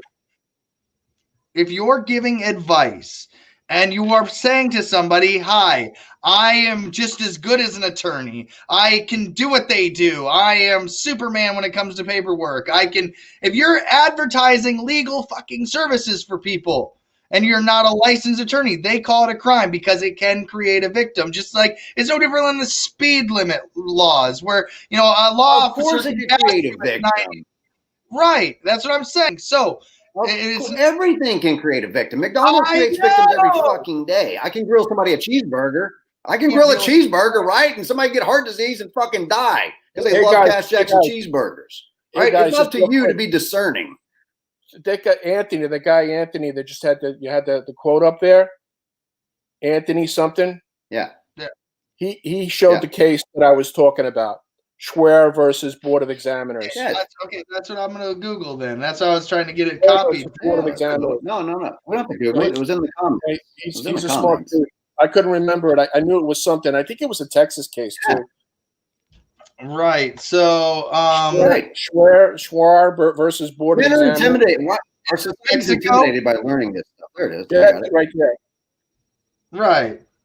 Now listen, I get it. Yeah, I needed it for Google purposes. Anthony, but again, you can discuss these things. Again, I'm not saying you can't discuss them. That's a complete misnomer in this conversation. What I'm saying is don't specifically be advertising legal services. Can I ask you something? I would never do that. Did you smoke pot before it was legal? Before it was legal in South Dakota, did you smoke pot? Absolutely, I did. Okay, then. All right. So do we just go along to get along, right? And this is a threat. Let's just be honest with it. That's another fucking threat that if you do this, if you try and infringe upon our monopoly to practice law, right? If you infringe upon our business, our turf, this is fucking mafia rule. This is mob rule, right? This is turf. This is their fucking turf. It don't have fuck all to do with giving bad advice and creating a victim. You're getting mad at me for saying there's a speed limit is essentially the way I feel. No, I'm not. I'm mad. I'm mad because it's not like you're subscribing to the authoritarianism. And Adam Kokesh called me out on Adam versus Man the other day. I am telling you what the authoritarian rules are. Yeah. Sorry that there's a speed limit. It is authoritarian. So I'm sorry there's a speed limit. There's not. Okay, we got a speed bump. We got a speed bump. That's it. Moving on. But again, this all started over this Tom Cotton bill, which we don't have that much time to cover because I have to get to Adam versus the Man in about 25 minutes. So there is language in here that we could have got with Jason. He asked what's in this bill. It's 5 pages long. So what I'll do is I'm going to share the link to this in the notes if you want. But if you want to read through at least the first page or two, it'll explain a lot of what's in this bill. So and well, you guys do, right? I was trying to get that in earlier. I know, but again, you let me guys see the want to go top off of the and page. talk about other stuff. But read this shit. It tells you I what know, it I know. Yeah, open it up. Make it bigger. I can't see it. Make it bigger. No. Yeah. To amend Part D of Title IV of the Social Security Act. You hear me cite this, and others in the movement cite this all the time. To amend Part D of Title IV of the Social Security Act to allow states to receive federal matching payments for mandatory work activity programs for non-custodial parents. Tom Cotton identified those non-custodials as being fathers. He specifically said it, and we all know it to be true. Be it enacted by the Senate. I know there's a delay. He took that down when I wasn't done. Wasn't done, CJ. Yeah, we just want to catch a little bit more of this. This act may be cited as the Child Support Works Act. Child Support Works Act is a federal expansion, right, to receive federal matching payments for mandatory work activity programs. So they will give money to the states that incorporate mandatory work programs for fathers. This is this smacks of communism and socialism and Marxism. It smacks of it because they are trying to take the protector provider, push them as far away as they humanly possibly can from their children, not enforce any type of custody arrangements or court orders. Okay, you got to dump tens of thousands of dollars to go and fight for your kids. So men give up and they walk away, which is part of the reason why you've got 20 or 25 million American kids growing up absent their biological fathers. And now the state comes in as the protector / provider, and they have these fathers not seeing their kids, slaving and laboring, and the entire federal government is set up in bed with the state governments to hunt these men down, to track them down, deny their passports, revoke professional license, revoke driver's license, revoke hunting and fishing license so you can't even feed yourself or any future family that you might have. This is fucking communism, folks. Yeah. That's exactly what this shit is. You know what they're doing here is that the state, the federal government is going to have, they're going to be programs now to, and this is, they're going to go to employers now, and they're going to, have them come on board with them to give, so that the state could send workers to them. And then they already have the cooperation of the employer to take your money. No, what it'll turn into is a tax exemption or a tax break for businesses who implement this act, and just like they're doing for veterans now. So all these companies say they're going to hire, millions of veterans, so that way we can get homeless veterans off the streets and all this stuff. But then there's still the requirements for these jobs are still that most people don't qualify to work because they don't have the skills for those jobs. So you're telling me that you're going to hire a veteran to do jobs, but I don't meet the requirements that you still require, obviously, for obvious reasons, that I can't get that job. They're going to do the same thing in this program for dads. Hey, look, we're going to hire dads who, blah, blah, blah, under this. It's all guys that we're going to create jobs that we're not actually creating. We're forcing you to take, but you don't qualify for it, so you'll never get the job anyway. Right. Yep. I don't think they care about that. Right. They don't care about that. They don't care if you don't qualify for the job. You think they really care about that? No, that's what I'm saying though, is that they're going to have businesses, whichever businesses those are, it doesn't matter. They're going to incentivize businesses to accept and adopt this law whenever it becomes a law. So just like I said, like they do with the veterans. So, whenever they came out with the veteran work, hire, millions of veterans and blah, blah, blah. And all of these businesses got these huge tax breaks for hiring veterans. So now they're going to do the same thing. They're going to incentivize these businesses to hire dads under this work thing to help them pay their child support or whatever. But the requirements are going to be to a point where dads can't not physically, dads literally cannot, work at these jobs because they don't have the qualifications to work at these jobs. So it's not going to make any difference. It's going to be it's essentially what it is. It's a tax break for business. We're going back into the cronyism part of this. We're going to take care of our businesses, but not the people who need to work in them. Instead of getting completely out of it, letting a dad who was in the military, who may have been a corpsman or, a doctor or, even a paramedic or whatever, to be able to throw stitches in his buddy's hand without anybody knowing about it. And then he goes to jail because he's practicing medicine without a license, when literally he was trained in the military to do this job. When he was literally trained in the military to be a truck driver who can drive an 18-wheeler, who now when he gets out has to go get a license to drive a truck. He already has the qualifications for it. Yeah. But the state requires he already has the it. licenses. Yeah. So now Yeah. you have somebody who could go be an EMT anywhere, but because he's not licensed, he didn't go through some civilian education to get his job. Now he's going to get thrown in jail for practicing EMT shit. It's the same thing. We're going to let you. We're going to let you. It's bullshit. I know. Hey, we got to wrap it up, brother. We got to go. Sorry. We got to go. You're good, man. You're good. I got a delay here. I get your shit after you already. It's good. It's all good. I love you, man. Mike G, thanks for joining us. Sean, thanks for dropping by, man. We want to get you guys on again. We love and value the input there from the variety of sources. Mike G, 24 year NYPD. Sean, what'd you say? Was it 8? You told me the other day. 10 new patron members. 12 Army. And another patron. That's what I'm talking about. That's growth. That's going to grow this platform. That's going to grow this working man show. And for Pete's sake, man, if we can't support the working man, support one another, build platforms for ourselves, have discussions away from government, not allow them to control the narrative any longer. Let's build the Veteran Liberty Network, bring in more shows, bring in more musicians and artists like Nick Sky that we're going to play Exit Song on.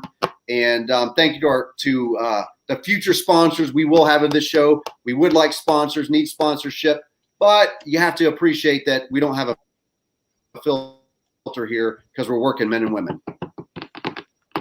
Hey, Cash, real quick, just to wrap this out as producer note again here. The word fathers does not appear in Tom Cotton's bill. It's designed to go after both mothers and fathers. The word non-custodial is the word they choose to use. So it does affect everybody. Again, thanks, Sean, for joining us today. It does affect everybody. It is